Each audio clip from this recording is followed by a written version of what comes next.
I ordered right. Welcome to a story about being chosen when you've spent your whole life being overlooked. If you're watching from anywhere in the world, drop your city in the comments. I want to see how far Clara's journey travels. Now, let's see what happens when the wrong girl becomes exactly the right woman. The train's whistle cut through the August heat like a knife through butter, and Clara Bennett pressed her gloved hand against the window, watching Wyoming unfold in shades of gold and dust. She'd memorized every word of Ethan Cole's letters, sparse, honest words about a ranch, 2 children, and a life that needed steadying. Nothing flowery, nothing false. Just an invitation to something real. She hadn't expected company. Third time's the charm, don't you think?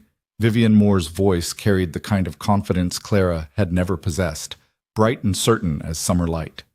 The woman beside her adjusted her traveling hat, pale blue with silk flowers, and smoothed the bodice of a dress that had cost more than Clara's entire trunk.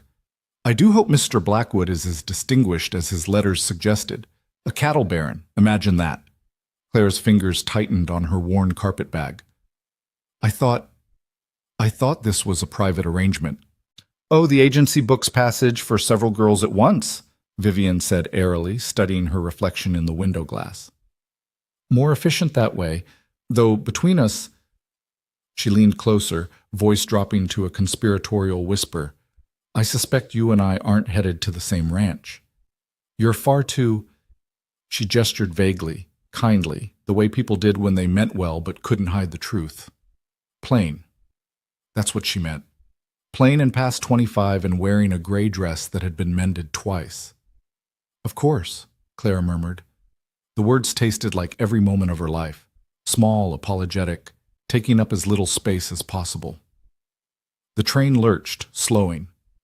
Through the window, a wooden platform materialized from the shimmer of heat, and beyond it, nothing but endless sky and the kind of emptiness that made Boston feel like another world entirely. Clara's heart hammered. This was real. This was happening. A man she'd never met had paid her passage west, had written careful words about needing help with his children, about building something steady after loss. She hadn't told him everything. How could she? Some truths were too heavy for letters. The train shuddered to a stop. Steam hissed. Vivian was already standing, checking her hair, her dress, the tilt of her hat. Clara rose more slowly, legs unsteady, and followed her toward the door. The platform was sun-bleached wood and dust. 2 men stood waiting, one older, silver-haired, wearing a suit despite the heat.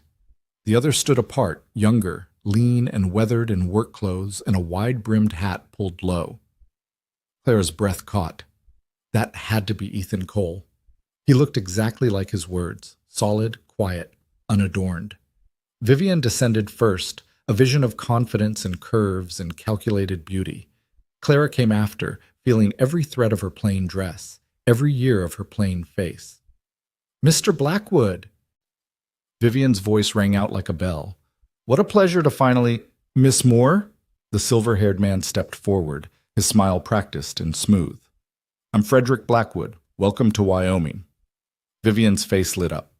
She moved toward him with the grace of someone who'd never doubted her welcome anywhere, which left Clara standing alone on the platform, carpetbag heavy in her hand, facing the man in the work clothes who hadn't moved, hadn't smiled, whose eyes beneath that hat brim were dark and unreadable as river stone. Mr. Cole? Her voice came out smaller than she'd intended. He didn't answer right away. Just looked at her, really looked.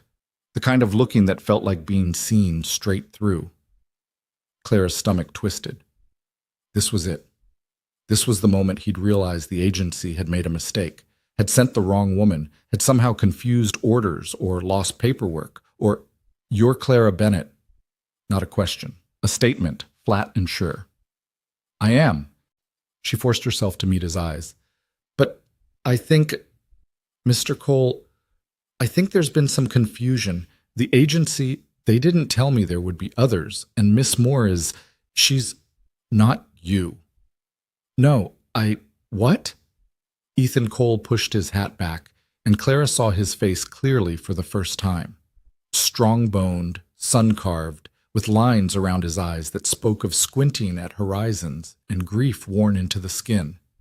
He wasn't young. Neither was she.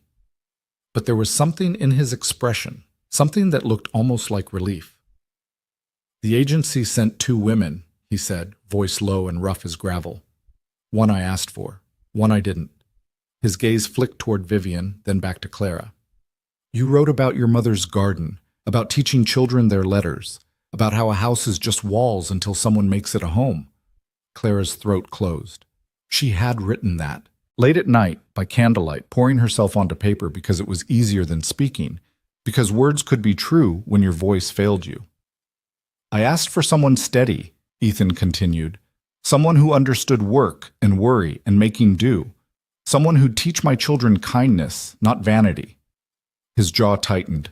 I ordered you, Clara, and there's no mistake. Behind them, Vivian's laughter rang out, bright and performative. Frederick Blackwood was already leading her toward a gleaming carriage, his hand at her elbow, his voice carrying promises of a grand house and a bright future. Clara couldn't move, couldn't breathe.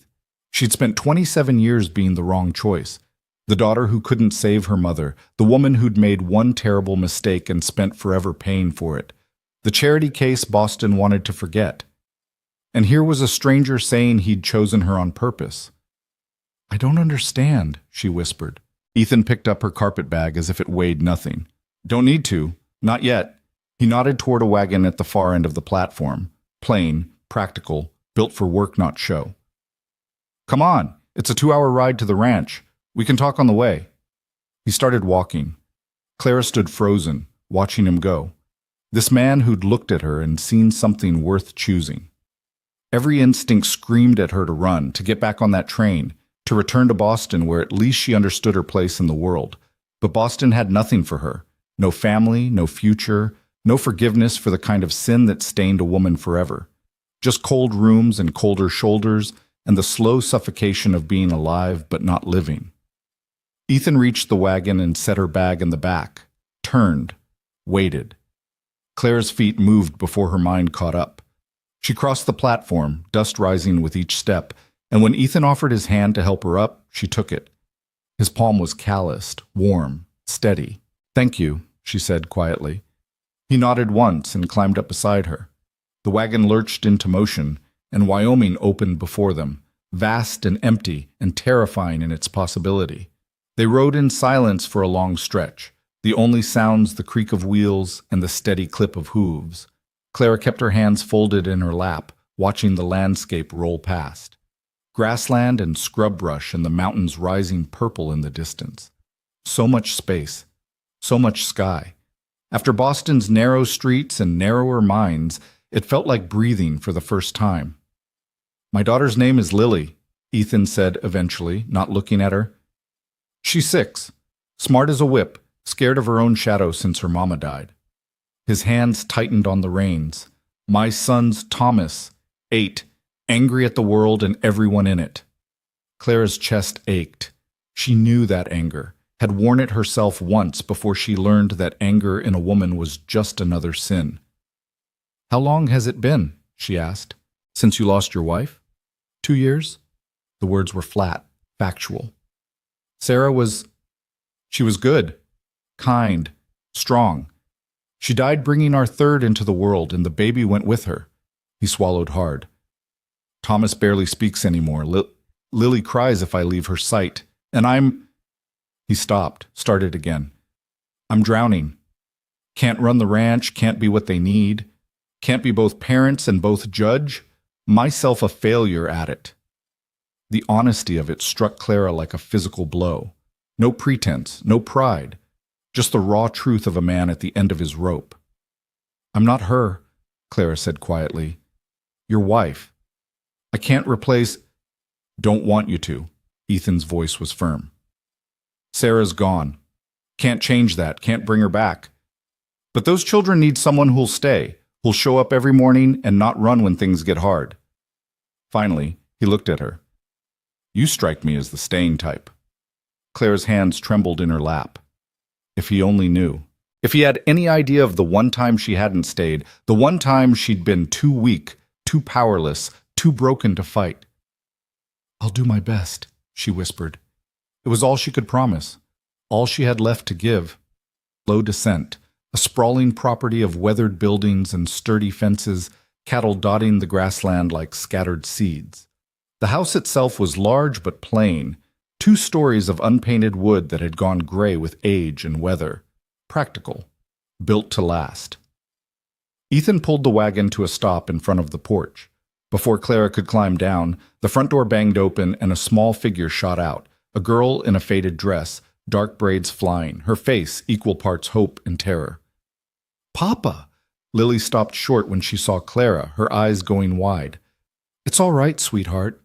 Ethan jumped down and scooped his daughter up, though she was almost too big for it. "This is Miss Bennett. She's come to help us." Lily buried her face in her father's shoulder, peeking out at Clara with one dark eye. Clara smiled, gentle, non-threatening, the way she'd learned to approach frightened things. "Hello, Lily. You can call me Clara." The girl didn't respond, just watched, wary as a wild creature. A shadow moved in the doorway. A boy stood there, thin, all sharp edges and harder eyes. Thomas. He looked Clara up and down, his expression cold and calculating beyond his years. "You ain't pretty," he said flatly. "Thomas." Ethan's voice carried a warning. "What? She ain't. Not like Mama was." The boy crossed his arms. "Why'd you bring her here?" Clara's face burned, but she kept her voice steady. "You're right. I'm not pretty. But I can cook, and I can clean, and I can read, and I know my numbers. And your father says you need help, so here I am." Thomas's eyes narrowed. "We don't need help. We're fine." "You're not fine," Ethan said quietly, setting Lily down. "None of us are. And that's why Miss Bennett is here." "I don't want her here," Thomas's voice cracked, rage and grief tangling together. "I don't want anyone here who's not Mama." He turned and ran, not into the house, but past it, toward the barn, his boots pounding hard against the earth. Ethan's shoulders sagged. Lily's eyes filled with tears. And Clara stood there in her plain gray dress on this ranch at the end of the world, looking at 2 broken children and 1 exhausted man, and thought, "This is what I came for. This is where I'm meant to be." Even if it killed her, even if they never wanted her, even if she failed again, she'd chosen to come. Now she'd choose to stay. "Let me see the kitchen," she said quietly, "and tell me what they like to eat." The house was clean but hollow, floors swept, dishes washed, everything in its place and nothing alive about it. Clara moved through the rooms while Ethan brought in her trunk, taking inventory. Sturdy furniture, a cold stove, windows that needed washing. The bones were good. It just needed someone to breathe life back into it. Lily followed her like a ghost, silent and wide-eyed. Clara didn't push, just narrated what she was doing in a low, steady voice, checking the pantry, noting supplies, finding the root cellar. When she discovered a crock of sourdough starter, carefully tended, she stopped. "Did your mother bake?" she asked Lily softly. The little girl nodded, tears spilling over. "Then we'll keep her starter alive," Clara said. "That's important. That's how we remember the people we love, by keeping the good things going." Lily's hand crept into hers, small, warm, trusting. Clara's heart cracked open.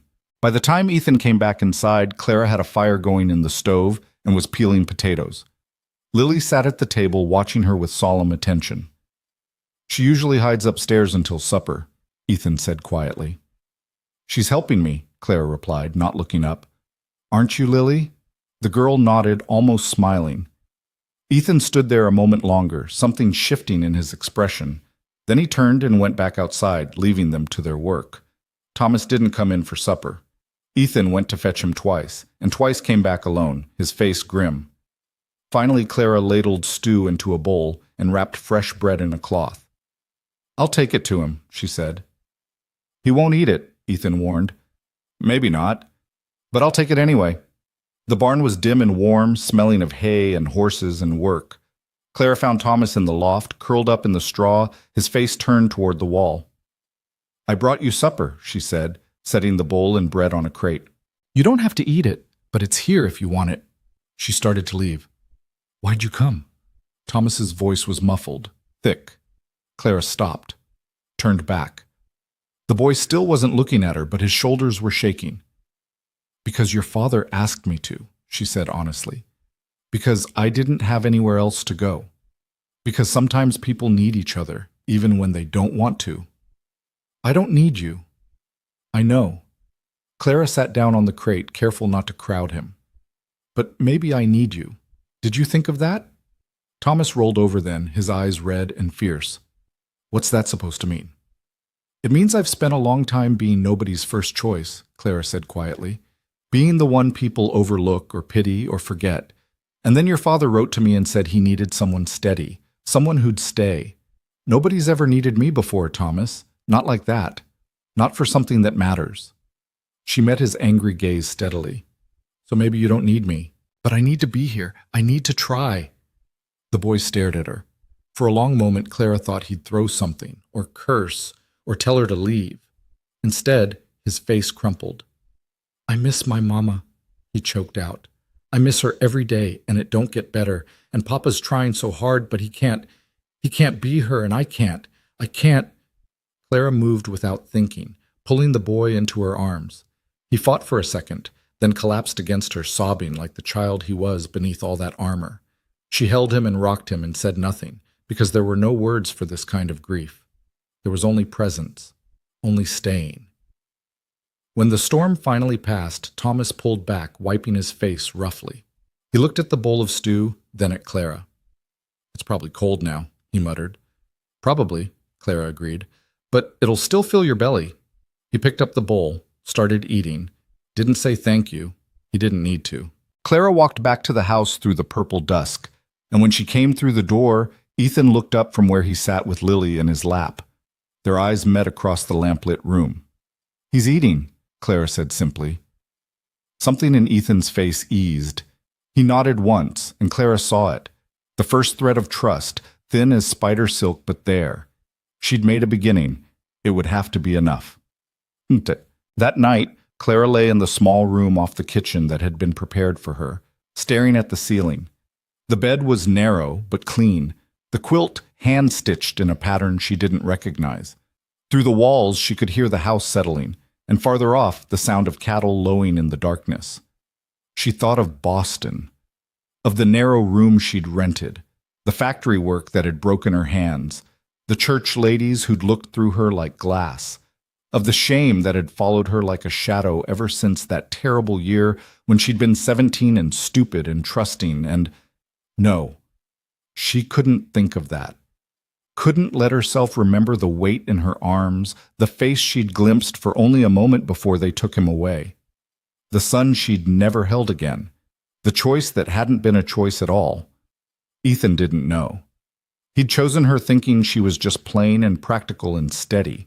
If he knew the truth, that she'd been ruined, that she'd given birth in a home for unwed mothers, that she'd surrendered her own child because she'd had no money, no family, no way to keep him, he'd send her back. She knew it. Men didn't want used goods, didn't want women marked by sin. Even good men had limits. But Thomas's weight in her arms tonight, the way he'd finally let himself break, that had felt like penance. Like maybe, after 10 years, she could start to forgive herself by caring for children who needed her. Even if they never knew. Even if she never told them. Even if this, too, ended badly. Clara closed her eyes and listened to the Wyoming wind, and for the first time in longer than she could remember, she let herself hope. Maybe the wrong girl could still become the right one. Maybe broken things could still be made whole.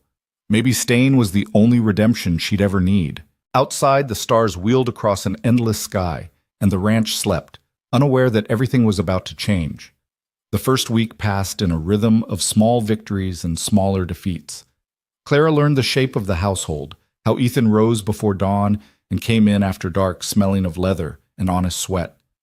How Lily would only eat if Clara sat beside her. How Thomas watched everything with those hard measuring eyes, but came to the table now without being called twice. She learned other things too.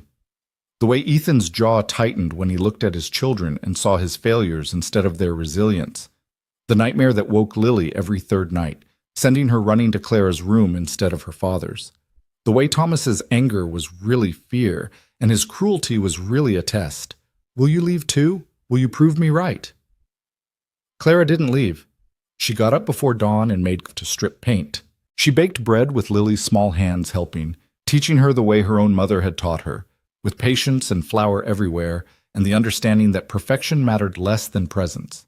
She mended Thomas's torn shirt without comment and left it on his bed, watching from the window as he found it, his face doing something complicated before he pulled it on. And every evening she set 4 places at the table. Every evening they sat together. Every evening she stayed. On the 8th day, a wagon rolled up the drive while Clara was hanging laundry. She recognized the horses first, matched bays, groomed to gleaming, and then the carriage itself, painted and polished like something from Boston. Her stomach dropped. Frederick Blackwood climbed down first, then turned to help his passenger. Vivian Moore emerged like a vision, her pale blue dress immaculate despite the dust, her face carefully neutral. Clara's hands stilled on the sheet she'd been pinning, her heart hammering. "Miss Bennet!" Blackwood's voice carried false warmth. "How fortuitous. Is Mr. Cole available?" Clara's throat went dry. She forced herself to walk toward them, wiping her damp hands on her apron. "He's checking fences in the north pasture. Can I help you with something?" "We've come on a matter of some delicacy." Blackwood's smile didn't reach his eyes. "Perhaps we might wait inside. The heat is rather oppressive." Everything in Clara wanted to refuse, but refusing meant looking petty, territorial, unwelcoming, all the things a woman in her position couldn't afford to be. She nodded stiffly and led them into the house, hyper-aware of her worn dress and work-reddened hands, the flowers still dusting her sleeves from morning baking. Vivian's eyes swept the kitchen, clean but plain, functional rather than beautiful. Something flickered across her face, too quick to name. "Please, sit." Clara's voice came out steadier than she felt. "I can make coffee." "That won't be necessary." Blackwood settled himself at the table like he owned it. "This won't take long. You see, Miss Moore and I have been having extensive conversations this past week, and certain irregularities have come to light." Clara's pulse jumped. "Irregularities?" Vivian finally spoke, her voice quieter than Clara remembered. "The marriage agency that arranged our passage west, they weren't entirely honest with either of us." "I don't understand." Blackwood pulled papers from his jacket, official-looking documents with stamps and seals. "The Westward Matrimonial Society has been operating under somewhat creative business practices. They've been sending multiple women to the same destinations, encouraging competition, and in some cases," he paused meaningfully, "forging correspondence to suit their commercial interests." The words hit Clara like cold water. "Forging?" "The letters you received from Mr. Cole," Vivian said carefully, not quite meeting Clara's eyes. "Some of them may not have been written by him at all. The agency employs writers who craft correspondence designed to appeal to specific types of women, to secure their fees." Clara's world tilted. She thought of those letters, the ones she'd read until the creases wore soft, the words she'd memorized because they'd felt like someone finally seen her, someone who understood work and worry and making do. Had those been lies? Calculated manipulations? "Why are you telling me this?" Her voice sounded distant, hollow. Blackwood leaned forward, his expression calculated sympathy. "Because Miss Moore has been honest with me about her circumstances, and I believe in operating with integrity. The truth is, the agency sent Miss Moore here expecting Mr. Cole would prefer her, a woman of beauty and refinement, over," he gestured vaguely at Clara, "over someone more serviceable. When he chose you instead, they likely assumed it was a temporary aberration, that eventually he'd recognize his mistake." The cruelty of it stole Clara's breath. She'd known, hadn't she? Known she was nobody's first choice, known men like Ethan Cole didn't choose women like her unless something was wrong with the alternative. And now here was the proof. She'd been a backup plan, a safety net, the woman you settled for when the real option fell through. "I see." The words scraped out. "And you've come to—" "What? Offer Mr. Cole a chance to correct his error?" "Not exactly." Vivian finally looked at her directly, and something in her eyes wasn't triumph. It was something stranger, almost like regret. "Mr. Blackwood believes in fair dealing. He wants to ensure everyone involved understands the true situation before making permanent commitments. How generous, Clara said, and hated how bitter she sounded. The door banged open. Thomas stood there sweaty and wild-eyed from whatever he'd been doing outside, and his gaze locked on the visitors with instant hostility. "Who are you?" he demanded. "Thomas, these are—" Clara started. "I asked them, not you." Blackwood's smile turned indulgent. "I'm Frederick Blackwood, young man, and this is Miss Vivian Moore. We're friends of your father's." "Papa don't have friends who dress like that." Thomas's voice dripped scorn. "And he especially don't have friends who show up when he ain't here and upset Miss Bennet." Clara's heart squeezed.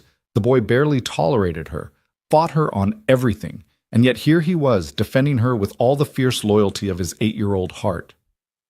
"I'm not upset," she said quietly. "Yes, you are." Thomas crossed his arms. "Your hands are shaking." They were. Clara hid them in her apron. "Why don't you go find your father? Tell him we have visitors." Thomas looked at her a long moment, something adult and knowing in his young face. Then he turned and ran, and Clara was alone again with the two people who just shattered her fragile hope into pieces. "Spirited child," Blackwood observed, though clearly lacking discipline. "He's grieving," Clara said flatly. "His mother died 2 years ago. Discipline matters less than compassion right now." Vivian's expression shifted. Surprise, maybe, or something softer. "You care about them, the children." "Of course I do." "Even though they're not yours? Even though you've known them barely more than a week?" Clara met her eyes. "They're children who've lost too much too young. Whether they're mine or not doesn't change what they need." Before Vivian could respond, hoofbeats thundered into the yard. Ethan appeared moments later, Thomas clinging to the back of his saddle, both of them dusty and alert. Ethan's gaze swept the scene, the fancy carriage, Blackwood's confident posture, Vivian's practiced beauty, and Clara standing there trying not to look as broken as she felt. "Blackwood," Ethan's voice was flat, giving nothing away. "Wasn't expecting you." "Cole," Blackwood rose smoothly. "We've come on a matter that requires your immediate attention. It concerns the rather unfortunate circumstances under which these women were delivered to Wyoming." Ethan's jaw tightened. He looked at Clara, and she couldn't read his face, couldn't tell if he was angry or embarrassed or already regretting the choice he'd made on that train platform.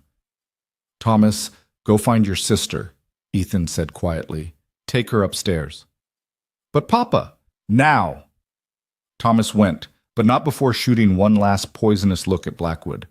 Ethan stepped inside, pulling off his hat, dust settling around him like judgment. "All right, say what you came to say." Blackwood laid out the situation with practiced efficiency.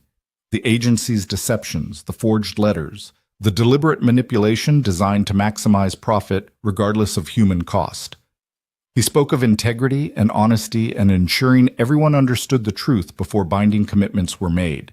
He made it sound noble, this exposure of fraud. But Clara heard what he wasn't saying. "You chose wrong. Here's your chance to choose again." Throughout it all, Ethan's face remained unreadable as carved stone. He listened, asked no questions, gave no indication what he was thinking. When Blackwood finally finished, silence stretched like wire pulled too tight. "That everything?" Ethan asked.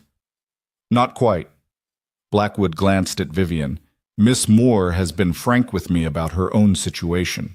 The agency promised her to me, yes, but under false pretenses, telling her I was a different sort of man than I am, suggesting she'd be valued for qualities beyond her appearance. We've agreed that while I find her quite lovely, we're fundamentally unsuited to one another." He paused. "However, I believe she and you might find a more appropriate arrangement. She's educated, refined, accustomed to managing staff and social obligations, the sort of woman a successful rancher ought to have at his side." Claire's fingernails bit into her palms. Here it was, then. The moment she'd been waiting for since she stepped off that train. The moment when reality corrected its mistake and put everyone back in their proper places. Vivian with the successful rancher, Clara on the next train east. "And what does Miss Moore think of this arrangement?" Ethan's voice was dangerously quiet.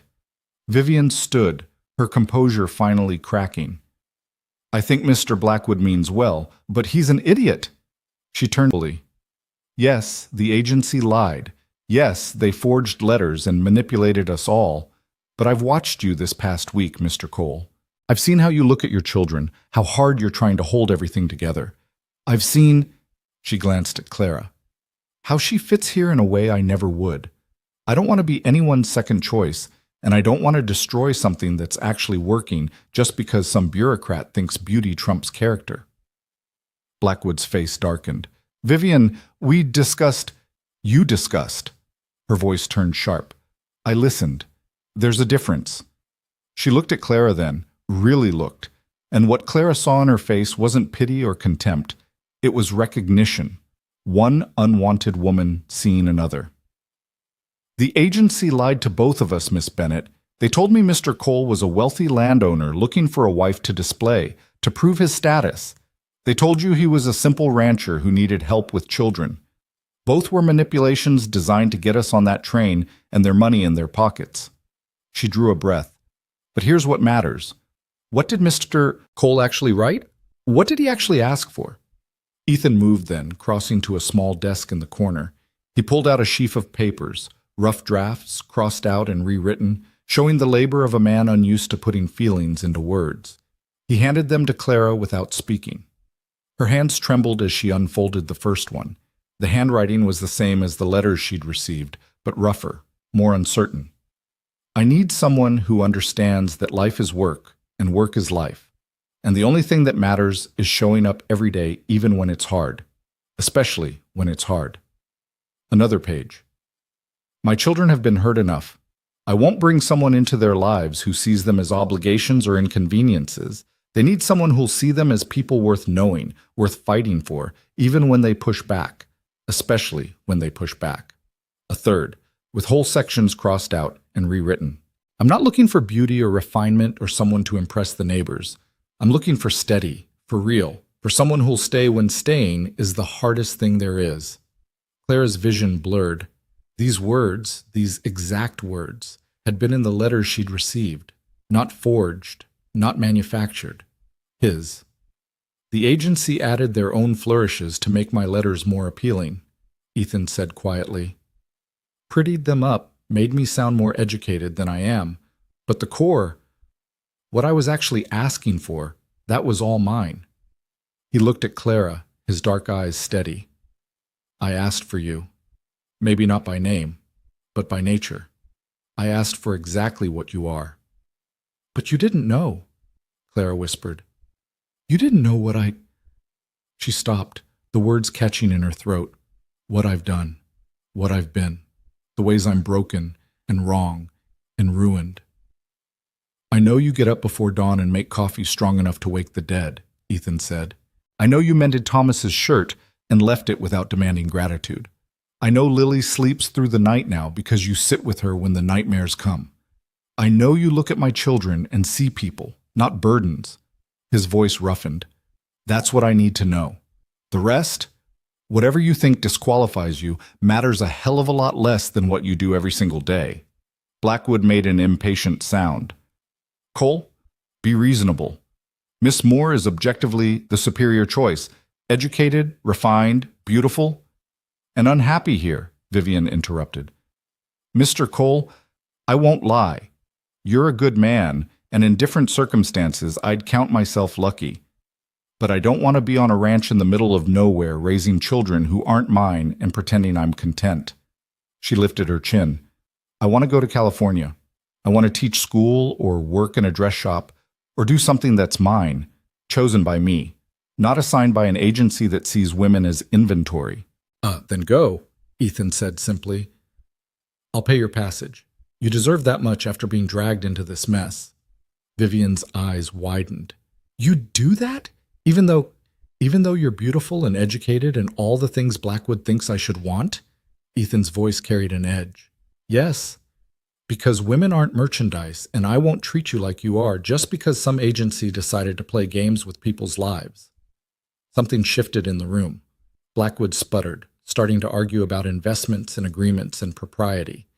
But Vivian was looking at Ethan with new respect, and Clara was trying to breathe around the hope and fear tangled in her chest, and Ethan stood there like stone, immovable in his certainty. Clara stays, he said, not loudly, but with absolute finality. That's not negotiable. Miss Moore goes to California with enough money to start over. That's not negotiable either. And Blackwood, his eyes went hard. You and I are going to have words about showing up at a man's ranch when he's not home and upsetting his household. That's definitely not negotiable. Blackwood's face flushed. Now see here. No, you see here. Ethan stepped forward, and there was something in his posture that made Blackwood step back. I don't care how much money you have or how many cattle you run. You don't come into my home, look at a woman who's working herself to exhaustion, trying to help my family heal, and tell her she's second rate. You don't do that and get to walk away thinking we're square. I was merely pointing out objective facts. You were being cruel, Vivian said quietly, and I should have stopped you sooner. She turned to Clara. I'm sorry. Truly. You didn't deserve that. Clara couldn't speak. Her throat was too tight, her eyes burning with tears she refused to shed in front of these people. She'd spent so many years being told she was less than, not enough, the wrong choice. And here was a stranger who'd known her barely more than a week defending her like she mattered, like she was worth fighting for. Mr. Cole, she finally managed, you don't have to, I understand if you'd rather. Clara. He said her name like a command and a question at once. Look at me. She did. His face was weathered and hard and honest, and in his eyes she saw no pity, no reluctance, no regret. I ordered right, he said. Nothing that happened here today changes that. The tears came then, hot and sudden and impossible to stop. Clara turned away, ashamed, but Ethan's hand caught her elbow. Not restraining, just steady, just there. Blackwood, get out, he said without looking away from Clara. Take your carriage and your opinions and don't come back unless you've learned some manners. This is highly irregular. I said get out. The steel in his voice left no room for argument. Blackwood gathered his papers with stiff dignity and stalked toward the door. Vivian lingered a moment longer. Clara, she said softly. He's right. You fit here. I can see it, even if you can't yet. She smiled, sad and genuine. Thank you for being kind to me on the train. I hope you find what you're looking for. Then she was gone, and it was just Ethan and Clara in the quiet kitchen, the afternoon sun slanting through the windows, dust motes dancing in the light. I'm sorry, Clara whispered. I'm sorry you had to, that they came here and… Stop! Ethan's voice was gentle now, the hardness gone. You didn't do anything wrong. They did. The agency did, not you. But if you'd known, if you'd seen her first… I did see her first, on the platform, remember? He let go of her arm but didn't step away. She was beautiful and confident and everything men are supposed to want. And all I could think was how tired she'd be of ranch life in 6 months, how she'd grow to resent my children for keeping her here, how she'd wake up one day and realize she'd traded her dreams for mine and hate me for it. Clara looked up at him, searching his face. Then I saw you, Ethan continued, looking terrified and determined all at once, wearing a dress that had been mended so many times it was more mending than dress, holding yourself like you expected to be turned away but came anyway because you didn't have anywhere else to go. His mouth quirked, almost a smile. And I thought, there, that's someone who knows what hard is. That's someone who'll fight when fighting matters. I'm not a fighter, Clara said hoarsely. I've made mistakes, Mr. Cole, terrible mistakes. If you knew, then tell me. He said it simply, like it was the easiest thing in the world. Tell me what you think I need to know. The words clawed at her throat, desperate to escape after 10 years of silence. But fear held them back, fear of his disgust, his rejection, the inevitable moment when he'd see her the way Boston had seen her and realize he'd made a terrible mistake after all. I can't, she whispered. Not yet. Maybe not ever. But I promise I'll be good to your children. I promise I'll work hard and stay as long as you'll let me. I promise. Clara. He waited until she met his eyes. I'm not asking for promises. I'm asking you to breathe, to stay, to give this time to become what it might be. He paused. I know you're scared. Hell, I'm scared too. But we're both here. We're both trying. That's enough for now. Outside, the sound of children's voices drifted down. Thomas and Lily arguing about something. The sound almost normal, almost whole. They're starting to trust me, Clara said. Thomas doesn't run away anymore. Lily smiled yesterday when I braided her hair. I know. Ethan's voice carried something warm. You're good with them. Better than I hoped. They're good children. They just... She stopped, started again. They just need to know someone will stay. That's all any of us need, really. To know that when things get hard, the people who matter won't leave. Ethan was quiet for a long moment. Then, Sarah used to say that, about staying being the hardest and most important thing. It was the first time he'd said his late wife's name in Clara's presence. She felt the weight of it, the trust implicit in sharing that grief. She was right, Clara said softly. Leaving is easy. Staying takes everything you have. Yeah. He cleared his throat, stepping back, letting the moment settle. I should check on the children. Make sure Thomas isn't filling Lily's head with wild stories about Blackwood being a cattle rustler or some such. Clara almost smiled. He probably is. Probably. Ethan headed for the stairs, then paused. Clara, thank you for not running when you had the chance. I promised I was the staying type, remember? You did. He looked at her once more, something shifting in his expression.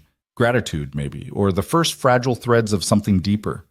Then he was gone, and Clara was alone in the kitchen with her racing heart and trembling hands, and the knowledge that she'd just survived the test she'd been dreading since the moment she arrived. She'd been offered up as second best, compared and found wanting, held up against beauty and refinement and lost by every objective measure. And Ethan Cole had chosen her anyway, not because he didn't see her flaws, not because he was settling, but because he'd looked at her, really looked, and seen something worth keeping. Clara pressed her hands flat on the table, grounding herself. Through the window, she could see the endless Wyoming sky, the grassland rolling toward mountains, the cattle moving like slow water across the land. So much space, so much possibility. Maybe she could stay. Maybe she could build something here that looked like redemption, felt like home. Maybe the wrong girl really could become the right one day at a time, one choice at a time, one moment of staying when leaving would be easier. She took a breath, then another. Then she started preparing supper because that's what staying looked like. Not grand gestures or perfect moments, but the simple, endless work of showing up. The children would be hungry soon. Ethan would come in tired and dusty and needing something solid to eat. And Clara would be here. Not because she had nowhere else to go, but because this broken, healing, complicated mess of a family was exactly where she was meant to be. Even if she didn't deserve it, even if it scared her, even if her past was still waiting to surface and destroy everything. For now, she'd stay, and that would have to be enough. 3 weeks passed like water finding its level. Not smooth, never easy, but settling into something that resembled a life. Clara learned the particular creak of the third stair that meant Thomas was sneaking down for water in the night. Learned which of Lily's silences meant fear and which meant she was simply thinking. Learned the way Ethan's shoulders dropped when he came in from a hard day and found supper waiting and children who weren't crying. She learned, too, the shape of her own days, how her hands no longer ached from the work, how she'd stopped flinching at every sound expecting judgment, how sometimes she'd catch herself humming while she kneaded bread and realized she was almost content. Almost. The fear never left entirely. It lived in her chest like a sleeping animal, waiting. Every time a rider approached the ranch, every time Ethan went to town for supplies, every time she saw him reading a letter, that fear woke and bared its teeth. They'll find out. Someone will tell him. He'll know what you are. But the days kept coming, and the fear kept waiting, and Clara kept staying. She was scrubbing the kitchen floor when Lily came running in, breathless and flushed with excitement. Miss Clara! Miss Clara! Papa says the Reverend's coming tomorrow for Sunday service, and we have to make the house nice, and can we bake something special? Clara sat back on her heels, pushing hair from her face. The Reverend comes here? Not to church. We're too far. He rides out to the ranches once a month. Lily bounced on her toes. Mama always made cinnamon rolls. Papa loved them. Can we make cinnamon rolls? The mention of Sarah still came like that, sudden and sharp, a reminder that Clara was living in the shape of someone else's life, trying to fill a space that wasn't meant for her. But Lily's face was so hopeful, so open, that Clara couldn't bear to disappoint her. "We'll need to start the dough tonight so it can rise," she said. Think you can help me?" Lily nodded so hard her braids bounced, and Clara felt that squeeze in her chest again, the dangerous warmth of attachment, of mattering to someone. She should guard against it. She should remember that this was temporary, that everything could shatter the moment truth came knocking. But Lily was already pulling out flour and sugar, chattering about how Mama had let her sprinkle the cinnamon, and Clara couldn't bring herself to step back from this moment of simple, precarious joy. That evening, they worked together in the lamplight, Lily's small hands clumsy but earnest as she helped knead the dough. Thomas watched from the doorway, pretending disinterest but inching closer until he was hovering at Clara's elbow, observing every movement. "Mama used to let me taste the filling," he said finally, trying to sound casual. "Did she?" Clara held out the spoon with cinnamon and sugar clinging to it. "Then you better make sure I got it right." Thomas took the spoon, his face doing something complicated. Grief and memory and the tentative beginning of something that might, someday, be acceptance. He licked the spoon clean and nodded. "It's good. Maybe a little more cinnamon." "You heard the expert," Clara told Lily. "A little more cinnamon." Ethan came in while they were shaping the rolls, his shirt dusty and his face tired. He stopped in the doorway much like Thomas had, watching his children laughing over sticky dough, watching Clara show them how to roll it tight so the swirls would be even. Something shifted in his expression, not quite a smile, but close. "You're making Sarah's cinnamon rolls," he said quietly. Clara's hand stilled. "Lily wanted to. I didn't mean to. It's good." His voice was rough. "It's right. Sarah would have wanted them to remember, to keep the good things alive." He cleared his throat. "Just like you said about the sourdough starter. Keep the good things going." Their eyes met across the kitchen, and Clara felt it again. That dangerous thread of connection, thin but growing stronger. She looked away first, focusing on the dough, on the mechanical motions of rolling and cutting that didn't require her to face whatever was building between them.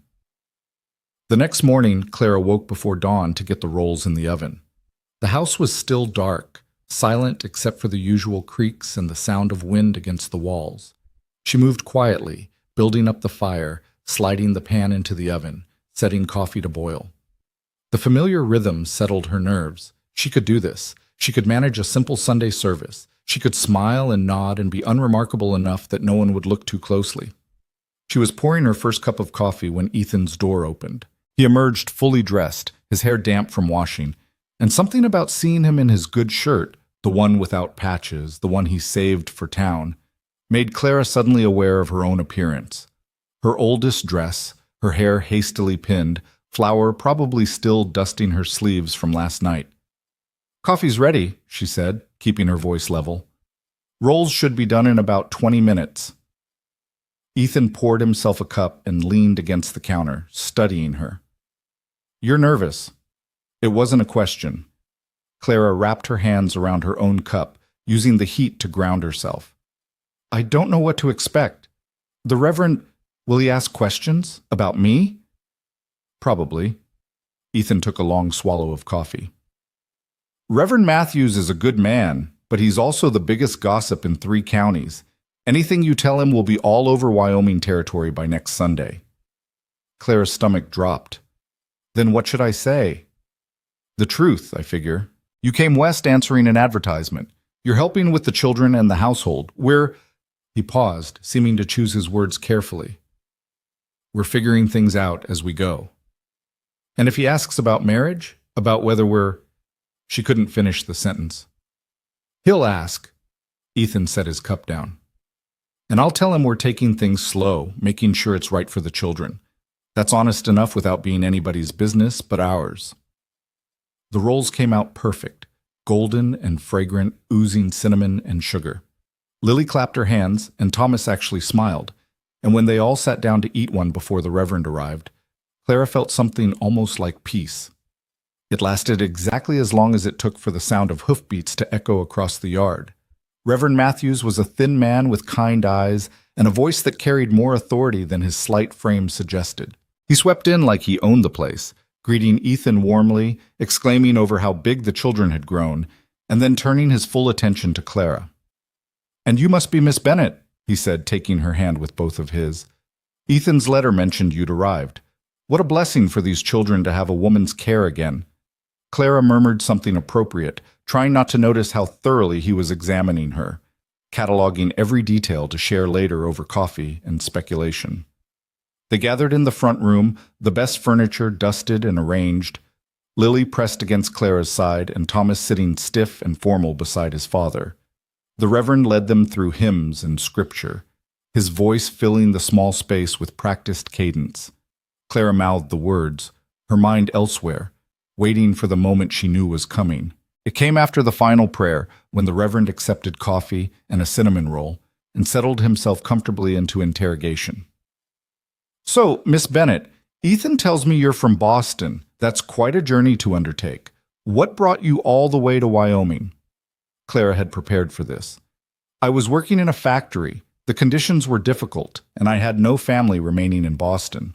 When I saw the advertisement for a position helping with children on a ranch, it seemed like an opportunity for a fresh start." "A fresh start." The Reverend nodded thoughtfully. "And how are you finding ranch life?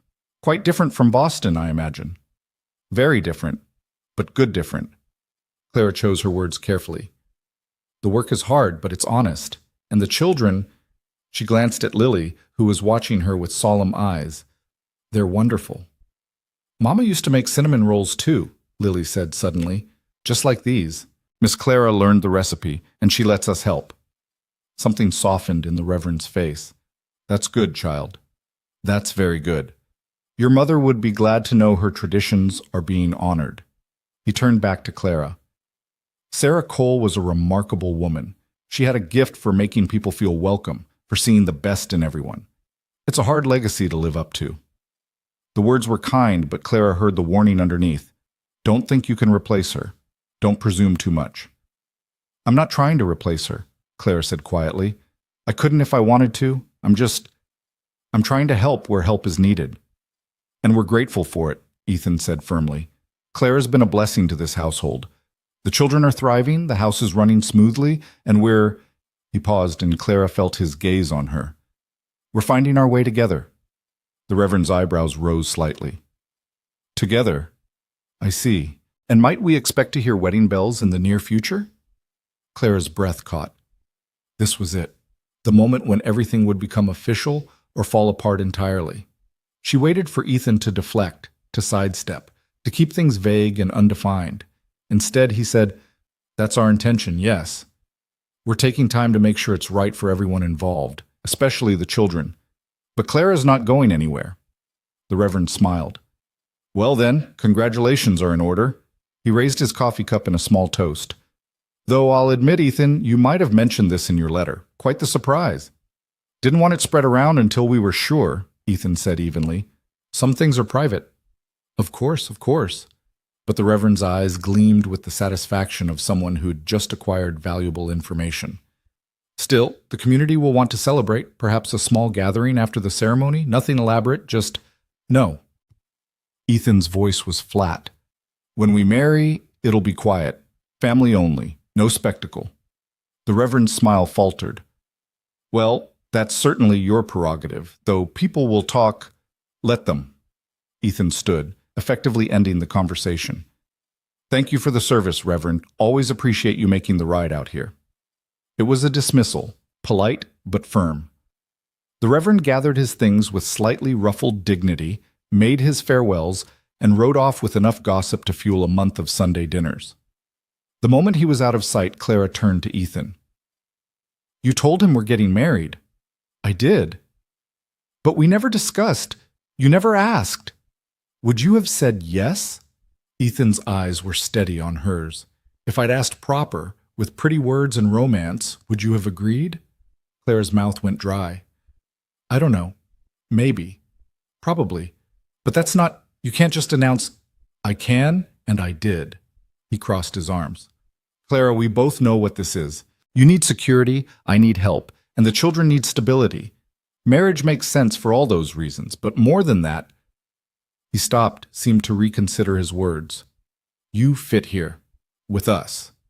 And I don't want you thinking this is temporary, that you can be dismissed or replaced the minute something better comes along. Marriage makes that clear. To who? The Reverend? The neighbors? To you. His voice softened. So you know you're not just hired help. So you know you're choosing this as much as I am. Lily tugged on Clara's skirt. Does this mean you'll be our mama for real? The question hit Clara like a physical blow. She looked down at the little girl's hopeful face, at Thomas watching from across the room with carefully guarded eyes, at Ethan standing there offering her something she'd never dared to want: permanence, belonging, a second chance at the family she'd lost. The words stuck. I can't replace your mother, Lily. I would never try. But you could stay, Lily insisted. You could be not Mama, but Miss Clara, who stays forever. Right? Right, Thomas said from his corner, surprising everyone. That's what Papa means. You stay, your family. You don't leave even when things get hard. His young face was fierce. That's what marriage is, staying. Out of the mouths of children, Clara thought, comes the most devastating truth. Yes, she heard herself say, I can stay. Lily threw her arms around Clara's waist, and Thomas ducked his head but couldn't quite hide his small smile. And Ethan just nodded once, satisfied, settled, like something important had been decided. And Clara stood there in the center of this makeshift family, feeling the weight of promises she wasn't sure she could keep, and thought, this is where it all falls apart. This is where the past catches up and destroys everything. But not today.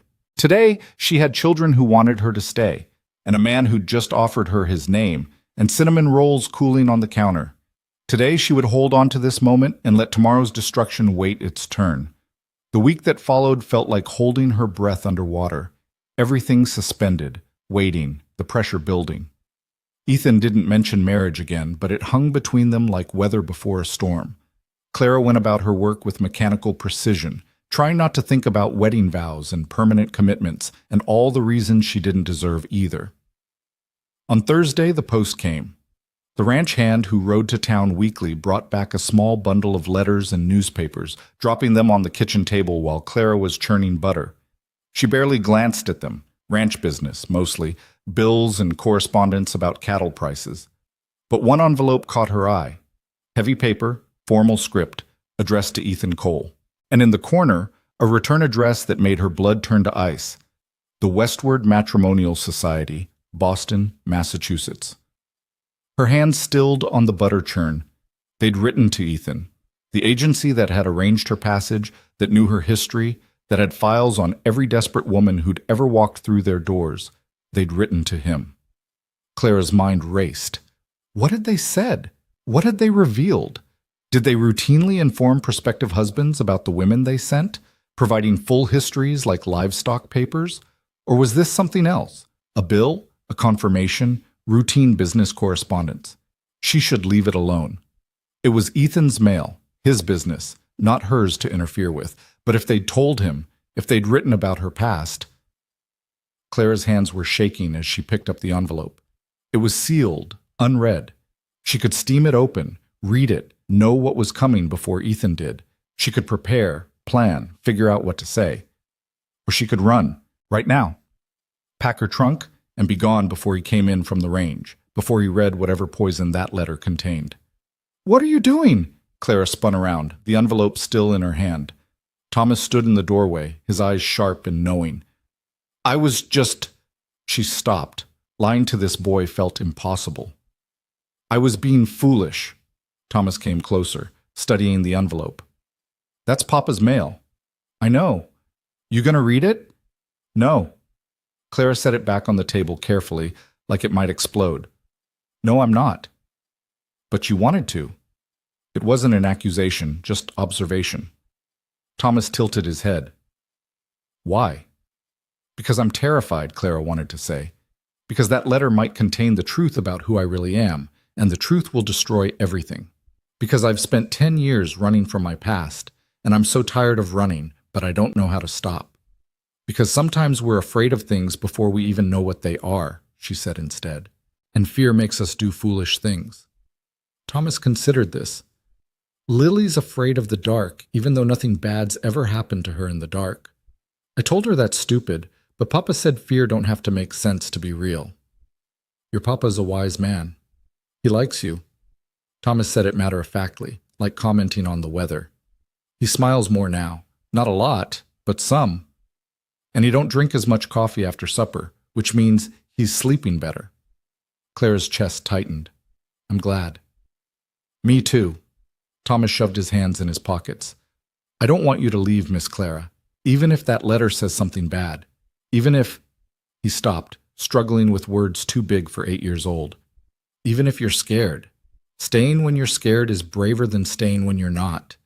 Before Clara could respond, he turned and ran out, leaving her alone with the butter churn and the letter and the terrible weight of a child's trust. She went back to churning. The letter stayed on the table, sealed and waiting. Ethan came in at sunset, dusty and tired as always. He washed up at the basin, drank half a cup of water standing at the sink, then noticed the mail. Clara watched from across the room while pretending not to watch, her heart hammering so hard she was sure he could hear it. He flipped through the stack, bills here, a letter there, the newspaper. His hand paused on the envelope from Boston. His brow furrowed slightly as he read the return address. Then he tossed it on the table and walked away. Clara stared. You're not going to read it? Ethan turned back, surprised. Right now? No, it's probably just confirming passage arrangements or some such. Can wait until after supper. But it's from the agency. Her voice came out thin, strained. They might have written something important. Clara? Ethan studied her face, reading things she couldn't hide. What do you think is in that letter? I don't know. But you're afraid of what it might say. She couldn't lie. Not to him, not anymore. Yes. Ethan was quiet for a long moment. Then he picked up the envelope, walked to the stove, and fed it to the fire. The paper caught instantly, curling black, the formal script disappearing into ash. Claire's breath stopped. Why would you? Because whatever they wrote doesn't matter. His voice was calm, certain. I know what I need to know about you. The rest is noise. But you don't. Clara's voice broke. You don't know. You don't know what I've done, what I am, the mistakes I've made. Then tell me. He said it again, like he had before, like it was the simplest thing in the world. If you need me to know, tell me. But don't let some agency that treats women like merchandise define who you are in my eyes. The words burned in Clara's throat, desperate to escape, but fear held them, and shame, and the bone-deep certainty that speaking truth out loud would shatter this fragile, impossible thing they were building. I can't, she whispered. Not yet. Ethan nodded slowly. All right. But Clara, when you're ready, when you trust me enough, I'll listen. And whatever you tell me, it won't change the fact that you're good to my children, that you work harder than anyone I've ever known, that you show up every single day, even when it's hard. He paused. That's what matters. That's what I'm choosing. Clara turned away, pretending she needed to check the biscuits in the oven, using the moment to wipe her eyes before tears could fall. That night, after the children were in bed and the house had settled into silence, Clara sat at the kitchen table with pen and paper. She'd written so many letters in her life, letters applying for positions, letters of apology, letters trying to explain the inexplicable. But this one felt different, final. She wrote to the only person who might understand, her younger sister Margaret, who'd married well in Boston and never quite forgiven Clara for the scandal that had touched their family by association. Dear Margaret, I'm writing to tell you that I'm going to marry. His name is Ethan Cole. He's a rancher in Wyoming Territory, and he has 2 children who need a mother. I know you'll think I'm being foolish, that a woman with my history has no business trying for respectability. You may be right, but I'm going to try anyway. I wanted you to know in case something happens, in case my past finds me out here. His name is Ethan Cole. The ranch is called 3 Pines, 2 hours' ride from the town of Clearwater, Wyoming Territory. If anyone comes asking, if anyone tries to find me, please don't tell them. Please let me have this one chance at something like happiness. I know you've always thought me weak, Margaret. You were probably right about that too. But I'm trying to be stronger. I'm trying to stay. Your sister, Clara. She sealed the letter and set it aside to mail next week. It wasn't much, a fragile lifeline, a final message in a bottle before going under for the third time. But it was something. Claire was banking the fire for the night when Ethan came downstairs. He'd been putting the children to bed, reading them stories, tucking them in the way Sarah used to. He did it every night, this ritual of comfort and normalcy, and Clara had learned not to interfere. They're asking when we'll get married, he said without preamble. Lily wants a new dress. Thomas wants to know if he has to wear a tie. Clara's hand stilled on the poker. What did you tell them? That we'd figure it out together. He leaned against the doorframe. But I'm thinking sooner rather than later.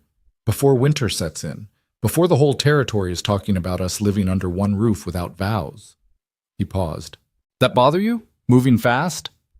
Everything about this bothered her. The speed, the permanence, the fact that she was about to promise forever to a man who didn't know the worst of her. But what were her options? Go back to Boston and die slowly in a factory? Drift from town to town, always running, always afraid?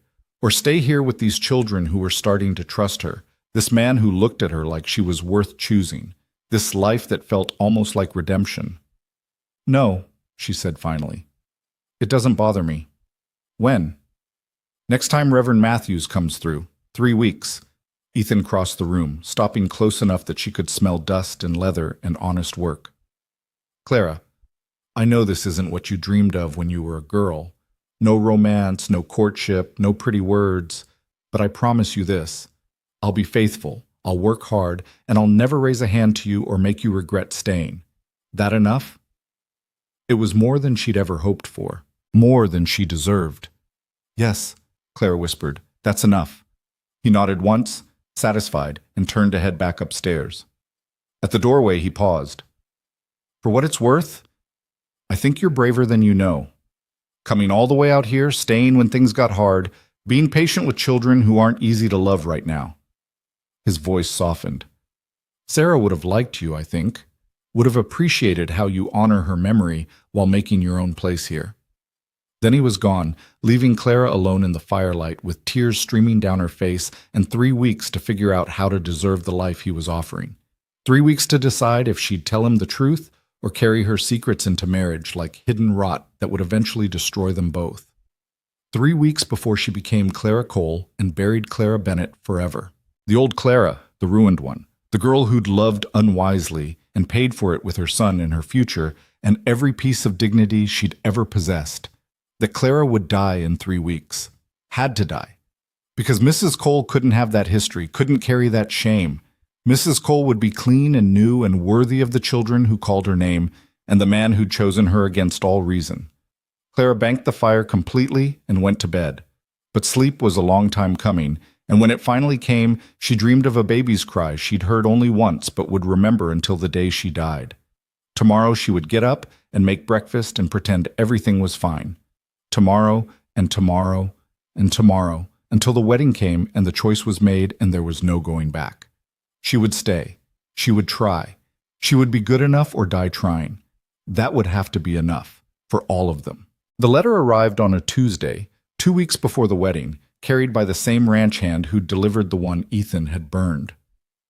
Clara was alone in the kitchen making preserves when he knocked, his weathered face apologetic. Sorry to disturb, Miss Bennett. This came for you special, marked urgent. Her hands went numb. The jar she'd been holding slipped, shattering on the floor in an explosion of glass and strawberries. She stared at the envelope he held out, thin paper, careful script, a Boston postmark. Margaret had written back. You all right, ma'am? The ranch hand was looking at her with concern. Yes. Thank you. Clara took the letter with fingers that didn't feel like her own. I'll clean this up. He tipped his hat and left. Clara stood in the wreckage of broken glass and ruined preserves, holding the letter like it might bite. Through the window, she could see Ethan in the distance, working with the horses. See Thomas and Lily playing near the barn. Her almost family, her almost life. She opened the letter. Clara, I don't know what you expect me to say. And you're respectable? That you deserve happiness after what you did? But I'm writing because you need to know. Someone came asking about you 3 weeks ago. A private detective hired by the Haversham family. Yes, that Haversham family. Apparently their son, the one who ruined you, though you always claimed it was love, recently died. His wife was going through his papers and found letters. Old letters from when you were 17. Letters where you talked about the baby. The family wants answers. They want to know what happened to the child. Whether he lived, where he went, if there's some bastard grandson out there who might come seeking their money someday. The detective was very thorough in his questions, very interested in where you'd gone. I told him I didn't know, that we'd lost touch years ago. But Clara, he was persistent, and he had resources. If he's determined enough, he'll find you. And when he does, your rancher will learn exactly what kind of woman he's bringing into his home. I won't tell them where you are. Despite everything, you're still my sister. But I can't protect you forever. Whatever you're building out there in Wyoming, you should tell him the truth before someone else does. At least then you'll control the story. Margaret. The letter fluttered from Clara's hand. She stood frozen, her mind a white roar of panic. They were looking for her. The Haversham family, wealthy, powerful, vindictive, wanted answers about a child born 10 years ago and given up the same day. They'd hired a detective. They were searching. And when they found her, everything would be over. She thought of Ethan burning that agency letter without reading it, trusting her enough to let the past stay buried. She thought of Lily's small hand in hers, of Thomas calling her Miss Clara with something almost like affection, of the wedding dress she'd started sewing by lamplight, plain but clean and new, like the life she'd dared to hope for. All of it would burn to ash the moment the truth came out. Clara's legs gave way. She sank to the floor among the broken glass and strawberries, her dress soaking up the sticky mess, her whole body shaking. She'd been so stupid, so foolish to think she could outrun her past, that 3,000 miles and a new name would be enough. The past didn't care about distance. It came for you anyway. She was still sitting there when Lily found her. Miss Clara? The little girl's voice was high with worry. Miss Clara, you're bleeding! Clara looked down. Blood mixed with strawberry juice on her hands. She'd cut herself on the glass without noticing. Lily was already running, shouting for her father, her voice carrying panic across the yard. Ethan burst through the door seconds later, Thomas right behind him. He took in the scene. Clara on the floor, blood and glass and the letter lying in the mess, her face empty of everything but fear. Thomas, take your sister upstairs, he said quietly. Now. For once, Thomas didn't argue. He grabbed Lily's hand and pulled her away, though the little girl kept looking back with frightened eyes. Ethan crouched beside Clara, his hands gentle as he examined her cuts. These aren't deep. What happened? I dropped the jar. Her voice sounded distant, mechanical. Stupid. I was stupid. You're shaking. He reached past her for the letter, and Clara didn't stop him. What was the point? It was over anyway. Everything was over. He read it once, quickly, then again more slowly. When he looked up, his face was carefully blank. Who's the Haversham family? Clara laughed. A broken, bitter sound. Rich people from Boston. Old money. Their son went to Harvard and slummed in the factories for a summer. Thought it was romantic to seduce the poor girl making shirts for 50 cents a day. She wiped her bloody hands on her ruined dress. I was 17 and stupid enough to believe him when he said he loved me. And you had a child. A son. The word tore out of her. I had a son. For exactly 4 hours. They let me hold him once, and then they took him away. The matron at the home said he'd go to a good family, that I was doing the right thing, that a girl like me couldn't raise a child alone. Her voice turned bitter. She meant a ruined girl, a sinful girl, a girl who'd opened her legs for a man who promised marriage and delivered nothing but shame. Ethan was quiet for a long moment. And now they're looking for him. Not him, for answers, to make sure there's no inconvenient grandson who might appear someday wanting money or recognition. Clara's hands were shaking so hard she had to clench them into fists. The detective will find me, Ethan. Men like that always find what they're looking for. And when he does, when he tells the whole territory why I really came west, she couldn't finish. couldn't put words to the destruction that was coming. You think I'll send you away? It wasn't a question. Won't you? Clara looked at him then, really looked. You're about to marry a woman who's not fit to raise children because she gave her own away, who's ruined, used goods, the kind of woman men don't bring home unless they don't know what she is. Is that what you think? Ethan's voice was dangerously quiet. That I want you gone? You should want that, any decent man would. He stood abruptly, pacing to the window and back. Clara watched him, waiting for the rejection, the disgust, the inevitable moment when he'd realize his mistake and correct it. Instead, he crouched in front of her again, and when he spoke, his voice was rough, but not unkind. Let me tell you about my wife, my first wife, Sarah, the one everyone thinks was perfect. Clara's breath caught. Ethan never talked about Sarah, not like this. Sarah wasn't born in Wyoming, he continued. She came from a farm in Nebraska. Her father was a drunk who beat her mother and used his daughters worse. By the time Sarah was 16, she was desperate enough to run.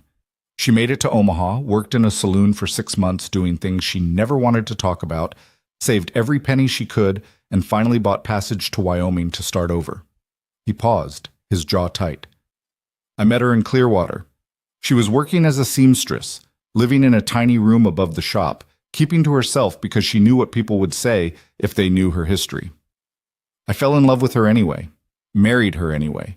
And you know what the good people of this territory did when they found out where she'd come from? Clara shook her head mutely. They talked. They whispered.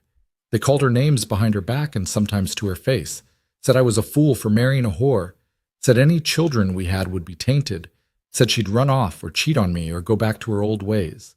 His voice turned fierce, and Sarah held her head up and lived her life anyway. She loved me and our children. She made this house a home, and she proved every single one of those bastards wrong, just by staying and being good and refusing to be ashamed of surviving. Clara's eyes burned. I didn't know. Nobody knows. Not even Thomas and Lily. They're too young to understand, and it's not a story they need yet. Ethan reached out, tilting her chin up so she had to meet his eyes. But you need it. You need to know that I married a woman with a past before, and I'd do it again. Because what matters isn't what was done to you when you were 17 and powerless. What matters is who you are now, what you choose now. I gave up my baby, Clara whispered. I let them take him, and I didn't fight. You were 17, alone and powerless, Ethan said flatly. What were you supposed to do? Storm the gates of wherever they took him? Raise him on the streets? You did what you had to do to survive, Clara. That's not sin, that's strength. The tears came then, hot and unstoppable, 10 years of grief and shame pouring out. Ethan pulled her up from the floor, away from the glass and blood and ruined preserves, and held her while she broke apart. He didn't say it would be all right. He didn't make promises he couldn't keep. He just held her, steady and solid, while everything she'd been holding together finally shattered. When the storm finally passed, Clara pulled back, wiping her face with shaking hands. The detective will still find me. The story will still come out. Maybe. Ethan's voice was grim. But if it does, we'll face it together, as husband and wife. He paused. That is, if you still want to marry me. I'd understand if... Yes. The word came out fierce, desperate. Yes, I want to marry you. I want to stay. I want... Her voice broke. I want to be Clara Cole and put Clara Bennett in the ground where she belongs. Something shifted in Ethan's expression, relief maybe, or something deeper. Then we do it now, today. Clara stared at him. What? We don't wait 2 more weeks for the Reverend. We ride into town today and find someone who can marry us legal, Justice of the Peace, town clerk, whoever will do it. His jaw set with determination. That way when the detective comes, if he comes, you're my wife, not some woman living in my house. My wife. And anyone who wants to talk about your past will have to go through me first. Ethan, you don't have to. I know I don't have to. He cupped her face in his rough hands. I want to. Clara, I've been half alive for 2 years, just going through motions trying to keep my children from drowning while I drowned right alongside them.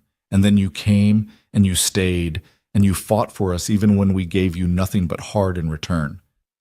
His thumb brushed away a lingering tear. You think I'm doing you some kind of favor by marrying you? You're saving us, all three of us.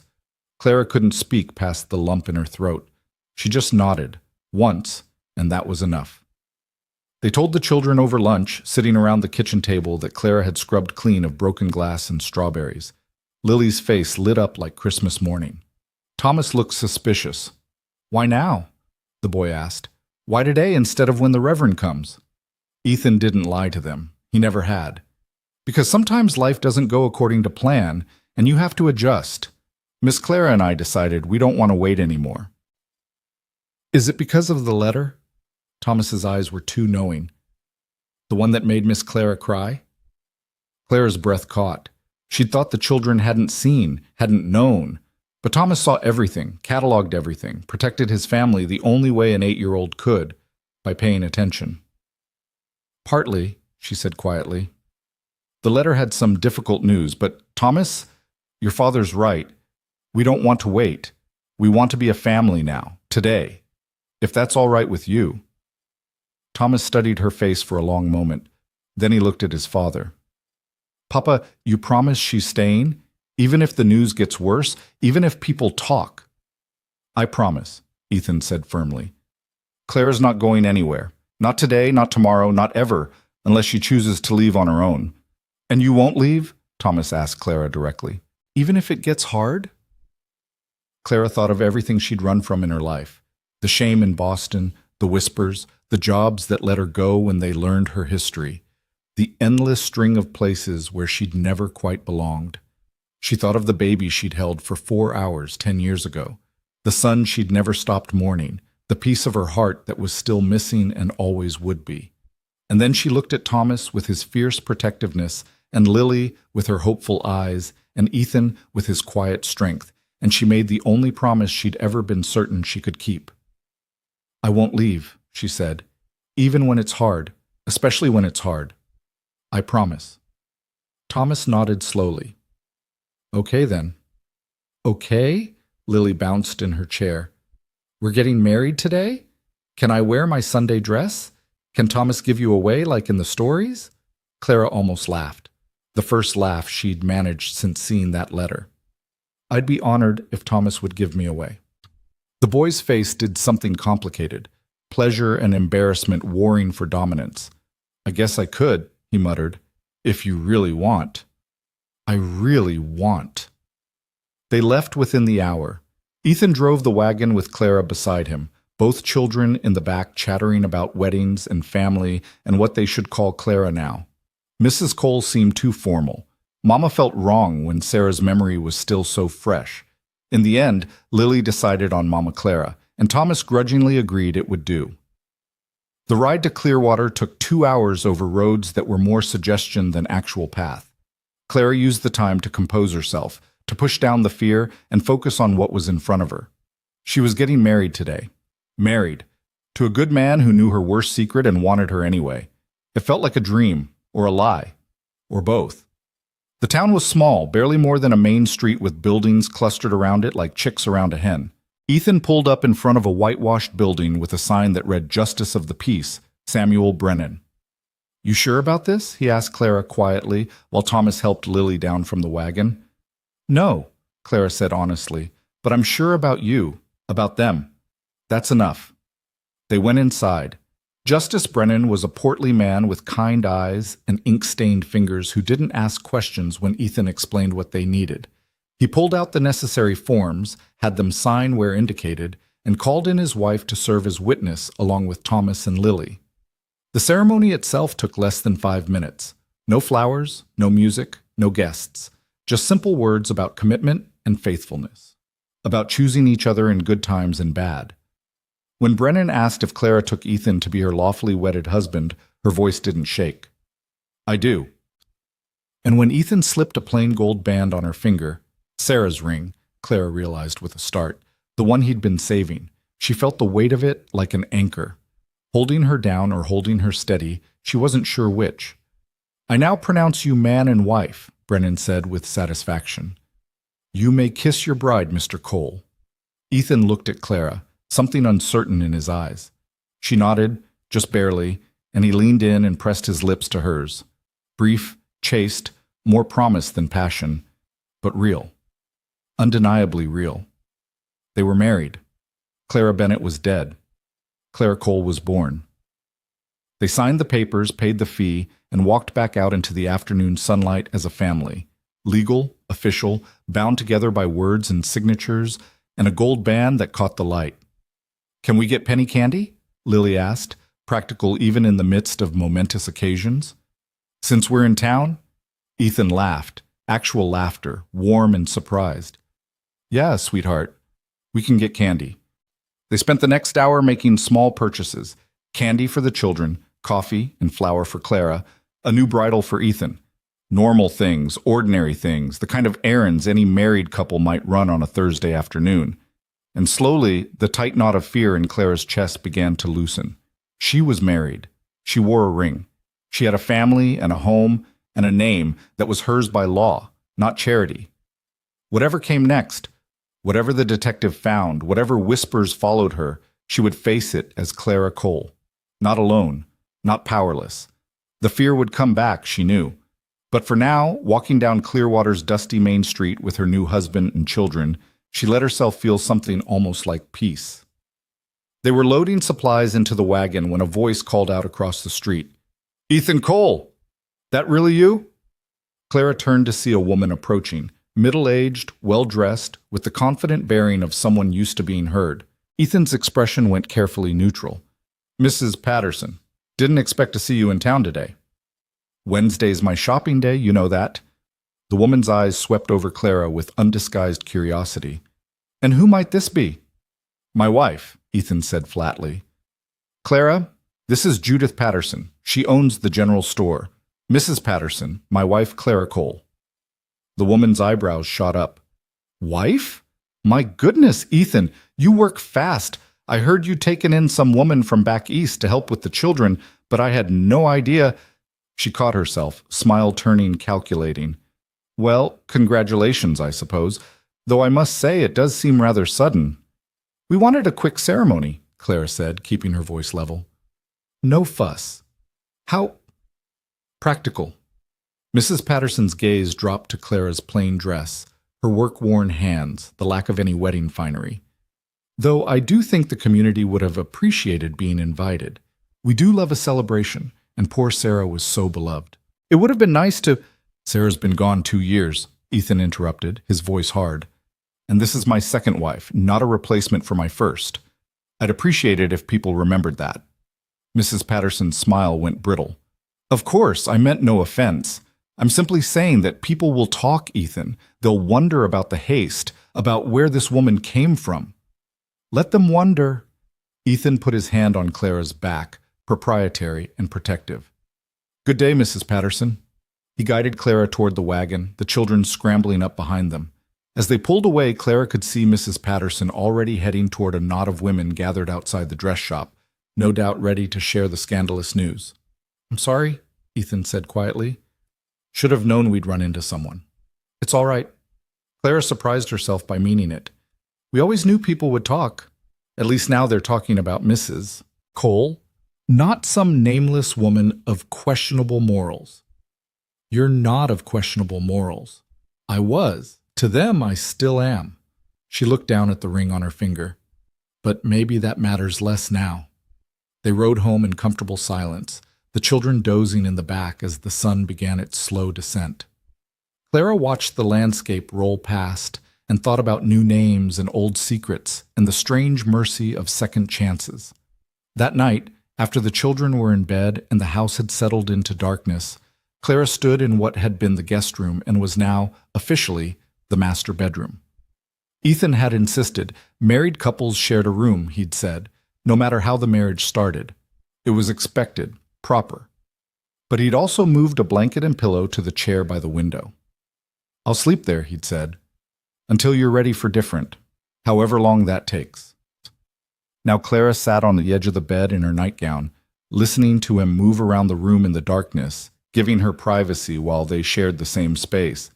It was strange and awkward and surprisingly tender, this man trying to give her both marriage and safety, both commitment and space. Ethan?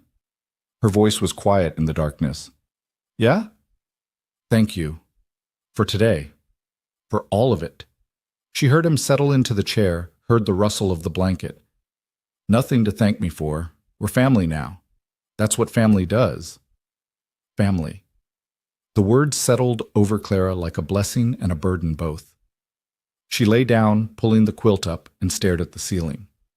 Somewhere in Boston, a detective was searching for a girl who no longer existed. Somewhere in this territory, people were already spreading stories about the hasty marriage and the mysterious Eastern woman. Somewhere in Clara's past, a 10-year-old boy was living a life she'd never be part of, growing up without knowing his mother had held him once and loved him forever. But here, in this room, in this house, on this ranch, at the edge of everything, here she was, Clara Cole, wife, almost mother, woman choosing to stay. It would have to be enough. It would be enough. She closed her eyes and let sleep come, and for the first time in 10 years she didn't dream of her lost son. She dreamed of tomorrow, and the day after, and all the tomorrows stretching ahead like an open road she'd finally found the courage to walk.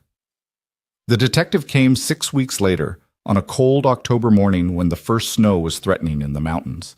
Clara was kneading bread when she saw the unfamiliar horse approaching, a fine animal, too fine for a casual visitor. Her hand stilled in the dough, her heart climbing into her throat. She didn't call for Ethan, didn't run, just wiped her hands clean and walked to the door, opening it before the man could knock. He was younger than she'd expected, well-dressed in a city suit that looked absurd against the Wyoming landscape. His eyes were sharp, calculating, the kind that missed nothing. Mrs. Cole? He removed his hat. My name is Daniel Webster. I'm a private investigator from Boston, and I'd like to ask you a few questions about your past. Clara's voice came out steady despite the fear clawing at her insides. I assumed you'd find me eventually. Mr. Haversham is very thorough, I imagine. Webster's eyebrows rose slightly. You know why I'm here, then? My sister wrote to warn me. Come in, Mr. Webster. If we're going to discuss ancient history, we might as well be civilized about it. She led him into the kitchen, poured coffee she'd just made, and sat across from him at the table where she'd fed her family breakfast an hour ago, where she'd promised Lily they'd make sugar cookies later, where Thomas had grudgingly admitted his arithmetic was getting easier with her help. Where's your husband? Webster asked, pulling out a small notebook. Working. He'll be back soon enough. Clara wrapped her hands around her own coffee cup. Ask your questions, Mr. Webster. I'm not running from this. He studied her for a moment, as if recalibrating his approach. Very well. 10 years ago, you gave birth to a son at the Mercy Home for Unwed Mothers in Boston. The father was recorded as unknown, but we have reason to believe it was Jonathan Haversham, Jr. It was. No point denying it now. He told me he loved me, that we'd marry after he finished at Harvard, that his family would accept me once they saw how devoted we were. Clara's laugh was bitter. I was 17 and stupid enough to believe him. And the child? Taken 4 hours after birth, I was told he'd go to a good family, that I'd done the right thing, that a girl in my position couldn't possibly raise a child alone. The old grief rose up, familiar as breathing. I never even knew his name. The family they gave him to, whoever they were supposed to change it anyway. Webster made notes, his pen scratching across paper. The Haversham family wants to know what became of the child, whether he's alive, where he is now. Mrs. Haversham, Jonathan's widow, is quite insistent. Why? Clara's voice sharpened. Jonathan's dead. What does it matter now? Jonathan left a substantial estate. If there's a legitimate heir, there's nothing legitimate about a bastard born to a factory girl, Clara interrupted. You know that. I know that. The Havershams certainly know that. Nevertheless, Webster flipped a page, they want answers, and they're prepared to be generous if you cooperate. The word hung in the air like bait on a hook. Clara thought about the ranch, about how hard Ethan worked, about the lean years and tight money and all the things that cash could ease. She thought about what generous might mean to a family like the Havershams, enough to secure Thomas's and Lily's futures, to expand the ranch, to stop worrying about every penny. Then she thought about the price of that generosity. The strings attached, the way powerful families collected debts and called them in when convenient. "I don't have any answers to give you," she said quietly. "The matron at the home handled the adoption. I signed papers. I was told I had to, that it was legal requirement. But I never saw where the child went. Never knew the family's name. I was unconscious from laudanum when they took him, and when I woke, he was gone. But you could try to find out. The records might still exist." "No." Clara's voice turned to iron. "I gave up my son 10 years ago because I had no choice. I won't disturb his life now because his father's family suddenly developed a conscience or a concern about their legacy. That boy, whoever he is, wherever he has a family. People who've raised him, loved him, given him everything I couldn't. I won't destroy that for money or answers or to satisfy the curiosity of people who never cared about him in the first place." Webster leaned back, reassessing. "The Havershams could make your life difficult, Mrs. Cole. They have resources, connections. If you're not cooperative—" The door opened. Ethan stood there, Thomas beside him, both of them dusty from morning work. Ethan's eyes went from Clara to Webster, reading the situation instantly.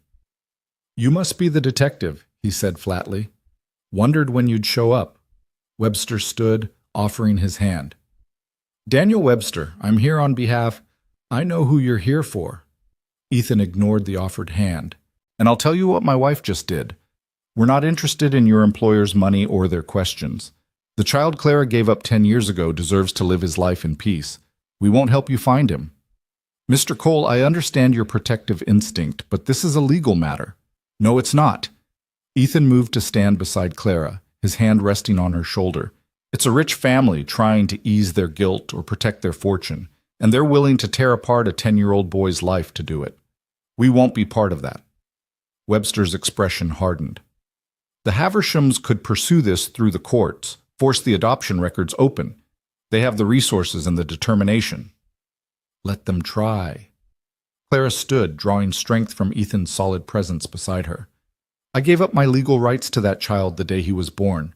I have no claim on him, and neither do the Havershams. Jonathan never acknowledged the pregnancy, never provided support, never even admitted the child was his. His family has no legal standing, and any judge with sense will see this for what it is: a wealthy family trying to control a situation that's no longer theirs to control."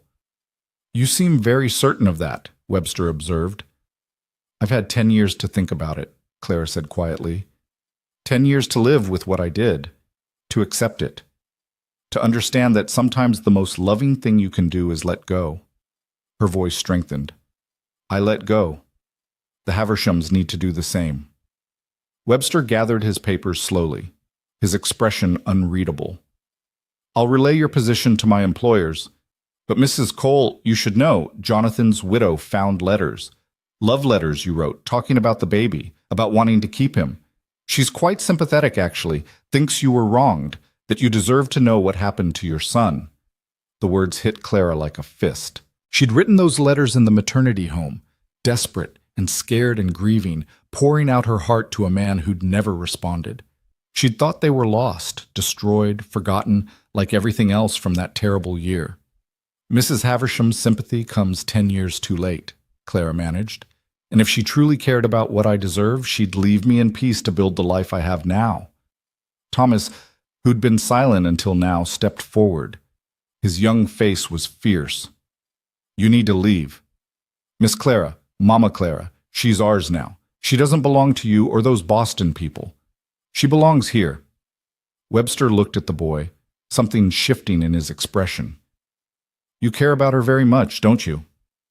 "She's my mother," Thomas said simply. "Not the one who birthed me, but the one who stays. That's what matters." The detective's pen stilled. "What did you say?" Ethan's hand tightened on Clara's shoulder. When he spoke, his voice carried a warning. "My children are adopted, Mr. Webster, both of them. Their birth parents couldn't or wouldn't keep them, so my late wife and I took them in. Gave them our name, our home, our love. They're ours in every way that matters." Webster stared at Thomas, then at Lily, who'd appeared in the doorway. His face did something complicated: surprise, understanding, and what might have been respect. That's quite remarkable, actually. He closed his notebook.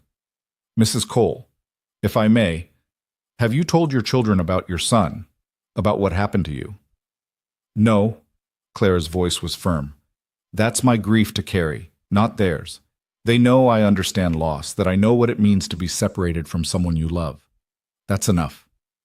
Is it? Webster challenged. Because from where I'm standing, you've built a life that mirrors exactly what you couldn't give your own child. A home, a family, parents who choose to stay.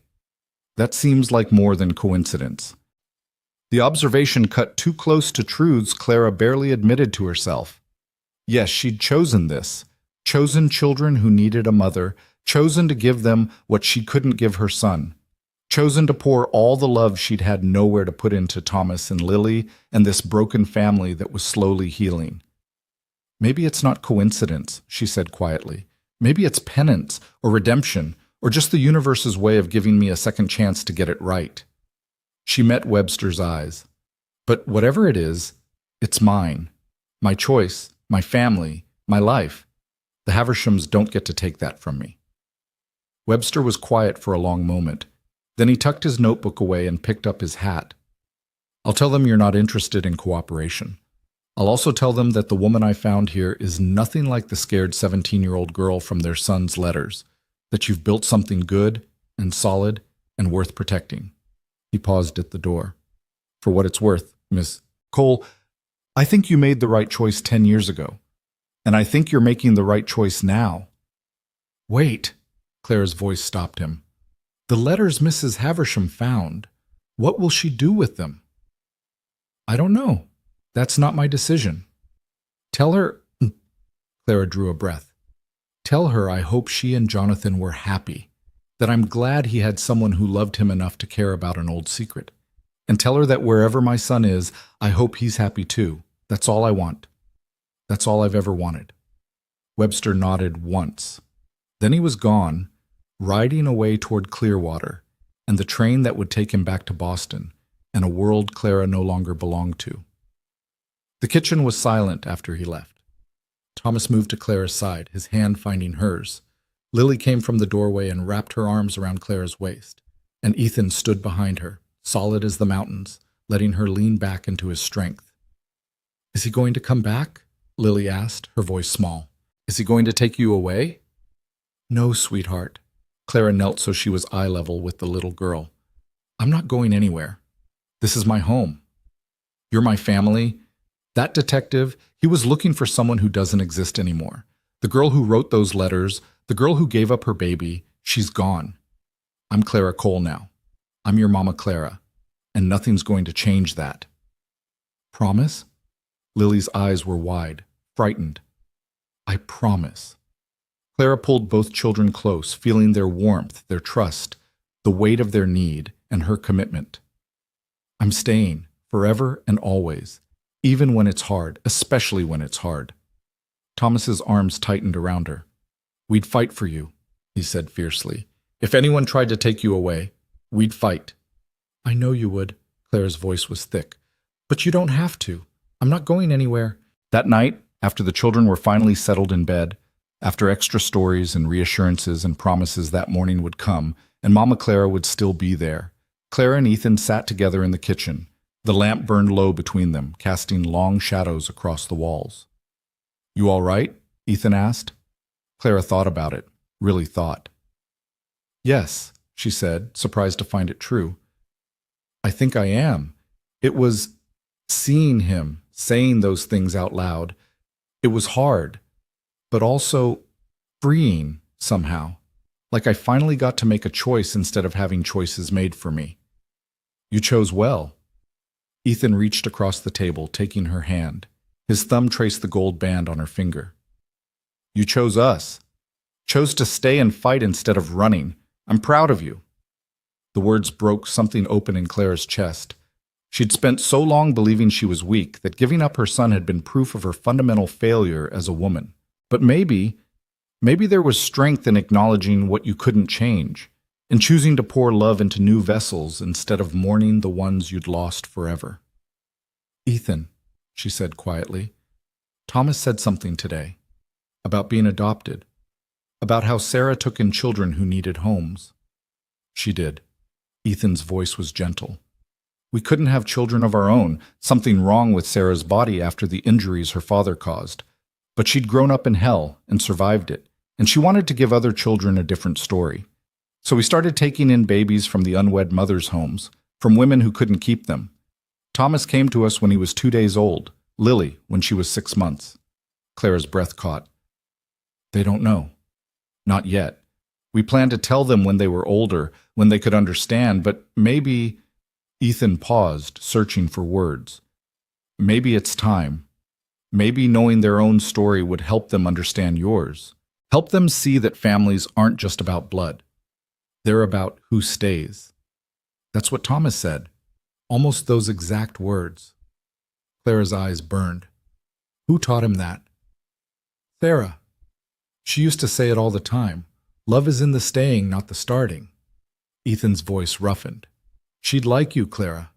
She'd appreciate how you've honored her memory while making your own place here. How you've loved her children like they were always meant to be yours. They feel like mine, Clara whispered. Is that wrong? To love them like that when I don't have the right? You have every right. Ethan stood, coming around the table to pull her up and into his arms. You're their mother now. You've earned that through every meal you've cooked, every nightmare you've soothed, every moment you've shown up when it would have been easier to leave. That's what makes you their mother, not biology, choice.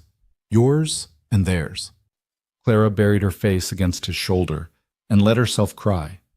For the son she'd never see again, for the mother she'd become to children who weren't hers by birth, for the impossible grace of second chances and families built from broken pieces.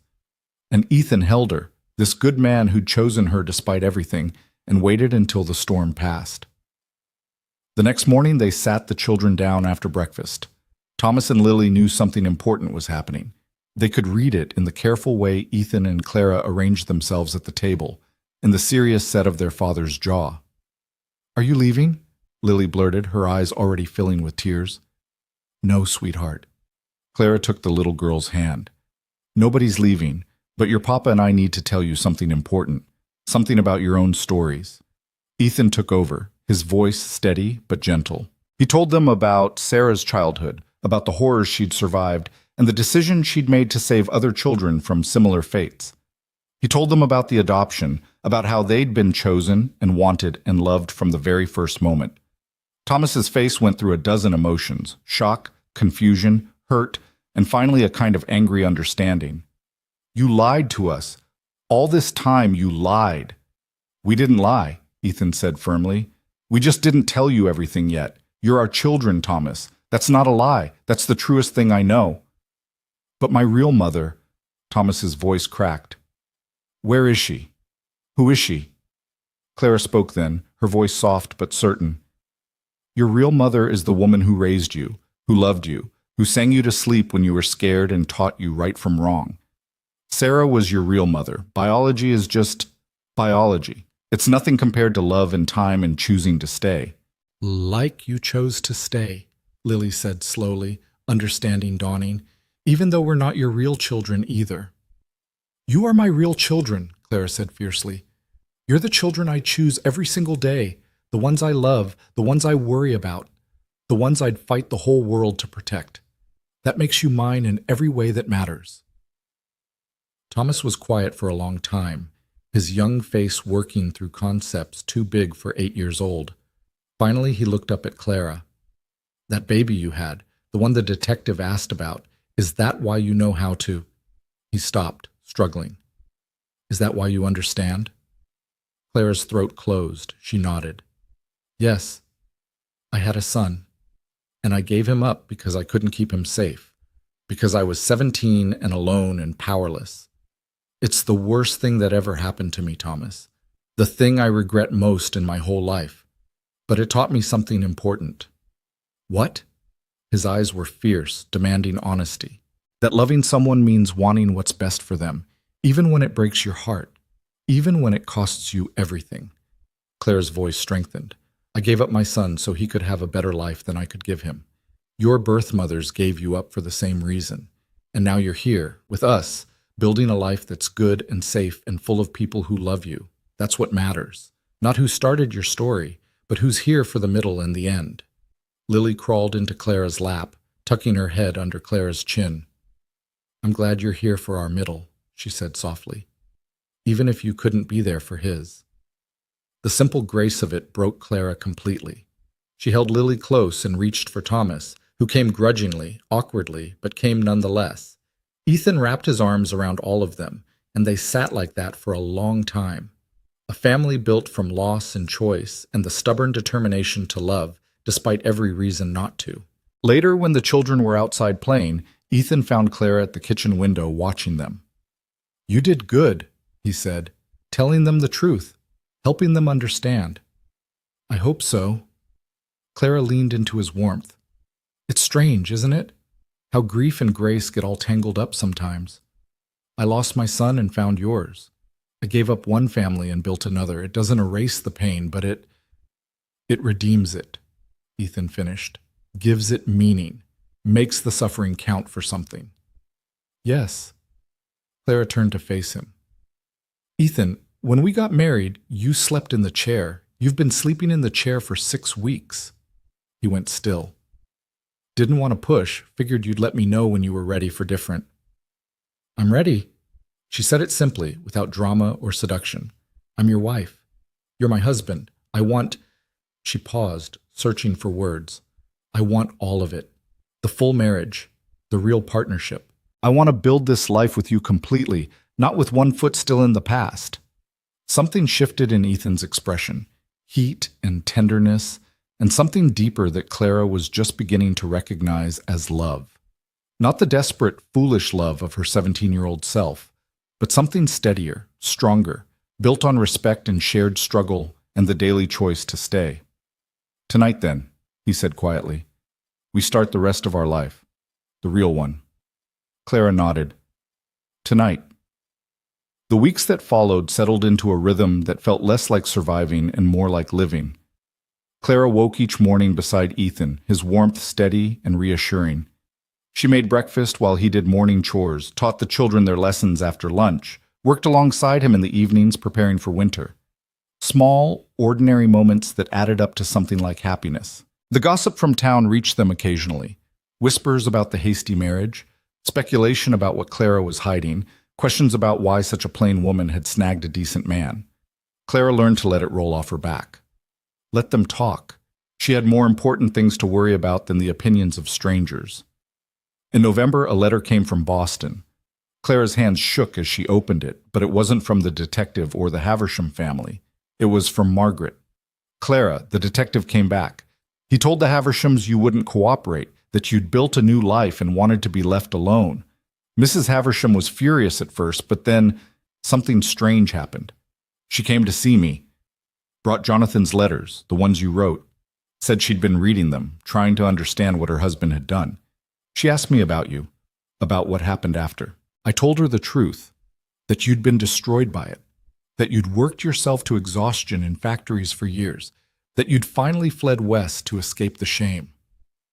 She cried, Clara. This wealthy, powerful woman sat in my parlor and cried over what her husband did to you. And then she said something I never expected.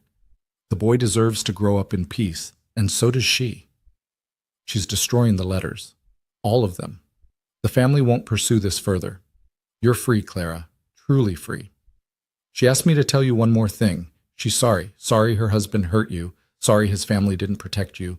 Sorry the world is so cruel to women and so forgiving to men. She said she hopes you find happiness in Wyoming. I hope so too. Despite everything, despite how angry I've been, you're still my sister, and you deserve happiness. Margaret Clara read the letter twice, 3 times, barely believing it. Free. She was free. The past wouldn't reach out and destroy her. The Havershams wouldn't tear apart her son's life seeking answers that wouldn't change anything. She could simply be Clara Cole, wife and mother and woman, building a life in Wyoming without fear of destruction from Boston. She showed the letter to Ethan that night. He read it silently, then pulled her close. It's over, he said. Yes. Clara's voice was thick with relief and residual fear, and something that felt almost like forgiveness. not for what had been done to her, but for her own perceived failures. It's over. How do you feel? Clara thought about it, really thought. Lighter, she said finally. Like I've been carrying a weight for so long I forgot it was there, and suddenly it's gone. I can breathe all the way down. Good. Ethan kissed her forehead. You deserve that. You deserve to breathe. Winter came hard that year, snow piling high and wind screaming down from the mountains. They were trapped inside for days at a time, the four of them huddled close in the warmth of the house. Clara taught the children to read and write and figure numbers. Ethan taught them to play chess and told stories about his own childhood. They played games and sang songs and occasionally drove each other half mad with proximity. And through it all, they learned each other. The way Thomas pretended to be tough but cried at sad stories. How Lily was braver than she looked, willing to face her fears when it mattered. The way Ethan's silence wasn't coldness but thoughtfulness, and how his quiet praise meant more than anyone's loud approval. The way Clara's anxiety manifested in compulsive cleaning, and how she needed to talk through her fears to diffuse them. They learned to fight fair and forgive fast, to say sorry and mean it, to ask for what they needed instead of expecting the others to guess. They became, slowly and imperfectly, a family. On Christmas morning, Clara woke to find Ethan already up, building the fire. She came to stand beside him, wrapping her arms around his waist from behind. "Merry Christmas," she murmured. "Merry Christmas, wife." He turned, pulling her close. "You happy?" Clara thought about the girl she'd been a year ago, broken, scared, convinced she didn't deserve good things. She thought about the woman she was becoming, stronger, braver, learning to accept love instead of flinching from it. "Yes," she said, "I'm happy." The children thundered downstairs then, excited about the small gifts Clara and Ethan had managed, new books, candy, a doll for Lily, and a pocket knife for Thomas. Simple things, but given with love, received with joy. After breakfast, while the children played with their gifts, Ethan pulled Clara aside. "I have something for you," he said quietly.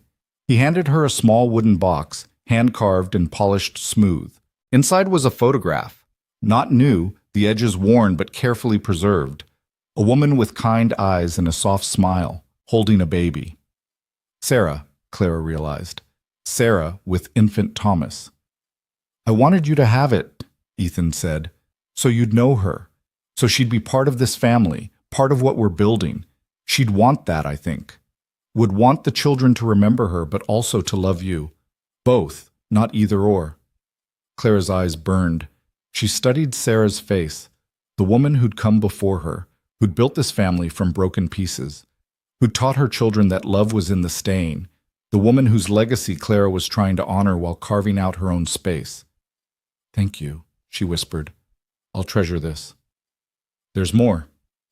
Ethan drew a breath. "I want to tell you something I should have said weeks ago. Clara, I love you, not the way I loved Sarah. That was different. We grew up together, built everything from nothing. This is—" He struggled for words. "You came into our lives when we were drowning, and you didn't just save us. You became part of us. You're my partner, my friend, my wife in truth, and not just law. I love you, Clara, and I wanted you to know." The words hit Clara like sunlight breaking through clouds. She'd hoped, suspected, but hadn't dared to believe that this quiet, steady man could love her, broken, scarred, complicated her. "I love you too," she said, the words coming easier than she'd expected. "I didn't think I could, after everything. But I do. I love you and the children and this life we're building. I love—" Her voice caught. "I love being chosen, being wanted, being home." Ethan kissed her then, deep and sure, and Clara kissed him back with everything she had, gratitude and passion and commitment and the fierce determination to make this work, to be worthy of this second chance. When they broke apart, Thomas was standing in the doorway, trying to look disgusted but unable to hide his small smile. "You two are being mushy," he announced. "Yes," Clara agreed, laughing. "Yes, we are. It's weird." "Get used to it," Ethan said, pulling Clara close. "Your mother and I planned to be mushy for a very long time." Thomas wrinkled his nose but came forward anyway, drawn by the warmth and security of parents who loved each other and him. Followed, and soon they were all tangled together on the sofa, a knot of arms and laughter and belonging. Later that evening, when the children were finally asleep and the house was quiet, Clara stood at the window looking out at the snow-covered ranch. The mountains rose black against the star-filled sky, and the world felt enormous and full of possibility. Ethan came to stand beside her, his arm around her waist. "What are you thinking?" he asked. Clara thought about the question, thought about the girl she'd been, desperate and alone on a train platform, certain she was the wrong choice, the wrong woman, the one who'd be sent back the moment someone realized the mistake. She thought about the woman she was now, wife, mother, partner, in a life she'd helped build from grief and determination. "I'm thinking," she said slowly, "that maybe there's no such thing as the wrong person in the right place. Maybe we're all just broken pieces that fit together in ways we don't expect. Maybe—" She paused, finding the right words.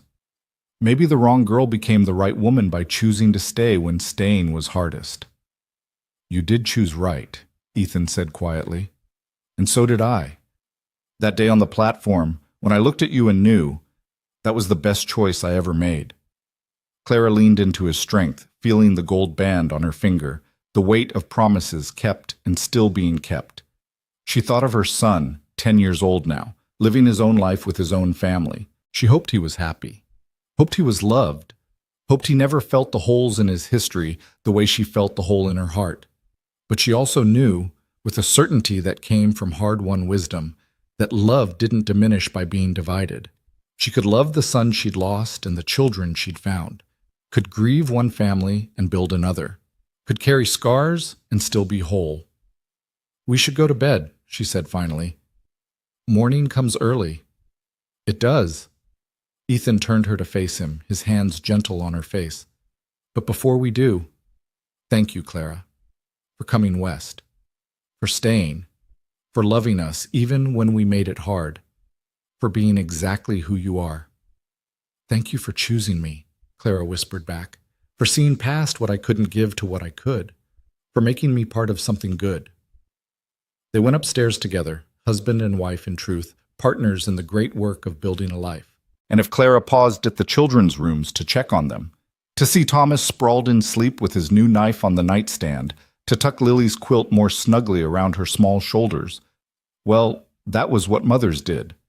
She was a mother, not perfect, not without scars, not unmarked by grief, but present, choosing, staying. And in the morning she would wake beside her husband and make breakfast for her children and continue the work of living, not